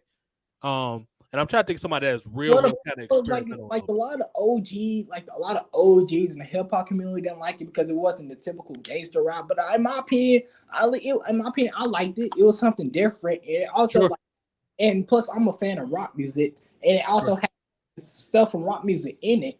Because a lot of the reasons why a lot of metalheads and like hard rock guys never liked rap is because of the whole gangster rap stuff. Sure. Especially like the 90s, 2000 gangster rap stuff, that turned people off. But when these new guys, like Juice WRLD was coming up in the 2010s, and they started to add some of that rock stuff to it, that kind of attracted people over. And I think it's all based off preference. Like some people like, some people don't. I think it like if you like, because to me, somebody that likes, let's say, Run DMC probably won't like Lil Wayne, even though I think Lil Wayne is as lyrically inept or as lyrically relevant, or it can compete with people like Run DMC. It's just not their style, so they don't like it. And I've had debates with be a barbershop that, like, bro, and I want to continue this more tomorrow. I want to get too deep into it because we ain't gonna have no content for tomorrow. But I say this: if you don't think Lil Wayne was the king of the 2000s, you're being dishonest. You're being, now you can dislike his style, that's one thing. But if you think he's not lyrical, you are lying to yourself. You are lying to yourself. Like, I had somebody tell me MC Lyte, who I like, was the face of female rappers. No, it wasn't. And her name is Lil' Kim. And everybody patent their style after Lil' Kim. Every single woman now looks like a Lil' Kim clone. They got the weave. They got the diva attitude. They all Lil' Kim. That's what they are. Ain't nobody really want to be MC Lyte in a while. It's been you might have a Queen Latifah been stopped rapping. It's not many people that's like her no more or whatever. Speaking of which, I'll play a quick song to whet your appetite that I like from Lil' Kim. I was listening to it on my way to work there, and I forgot. Well, technically, it's Junior Mafia that made it, and I was a big Junior Mafia fan. What about the Lauryn Hill? Lauryn Hill was good, but her run wasn't long enough. I personally like Lauryn Hill, but she didn't have a long enough run to justify her having an influence over rap that much. Like, only hardcore people know who Lauryn Hill is. Don't get me wrong, she's great, but her run wasn't long enough. She didn't have a good run. What is that song I was playing? Matter of fact, hold on, give me 2 seconds. Yeah. While I'm doing it, bro. Not trying to get too wrestling related, but bro, we gotta play that old rock, that old heavy metal, hard rock music WWE used to play back in the day. I love the WWE product, yes, but I don't know if I want to listen to that on a day-to-day basis or whatever. Like, I only listen to rock music when I'm working out. I just want to know the Raw. I just want to hear the Raw Tour theme on this. But show. I will tell you that punk music, punk rock, or whatever, that crap don't fit wrestling. I mean, I'm sorry, what that trap rap or that stuff doesn't fit wrestling. It just doesn't. Jason, this is a dope song. Yeah, I agree. Can you hear this? No, I can't hear it. Yeah, you can or can't? I can't hear it. Hold on, let me see.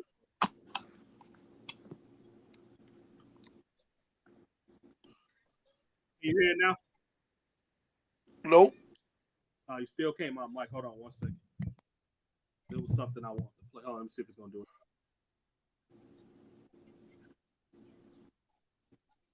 Can you hear it? No, sing it for me. Sing it. That was that Crush on You song with Junior Ma, Lil' Kim. She said, I got to see the lyrics. Like, I got to see the lyrics. I can sing it for you. Let me see. I wanted to play some audio for my outro, but if you can't hear it, it ain't no point. Let me see. Hold on 1 second. Because sometimes I got to play loud music too. Let me see. For it to pick up, I have to play some loud. I'm trying to play something that's not copyrighted real quick. So it won't even though what I was gonna play was gonna be, but it was gonna be much shorter. That was copyrighted. Because you was able to hear it the other day when we put South Park up. Maybe if I put it, maybe I gotta put it on the screen for it to play. Because yesterday you said you couldn't hear it tie it on the screen. Maybe I gotta have it on the screen for it to play. Or whatever. Let's see. This is my shit right here. How can you hear me? Queen Bee. Yeah. Check it. Yo, I be buying B's, so all my girls be eyeing C's. Coming backstage, dying to get pleased. You got me, I rock the Versace and linen. While you how smooth that beat is? That beat is smooth. I like that. Yep. That's Junior Mafia them. That's rap. So all those women got their style from Lil' Kim. They could say this person, no, you got it from Lil' Kim. She's the great. She was, but the only thing about Lil Kim, she was the only person that did it right. Like everybody else used their looks. She had looks and she can rap. Like everybody else just went off their looks.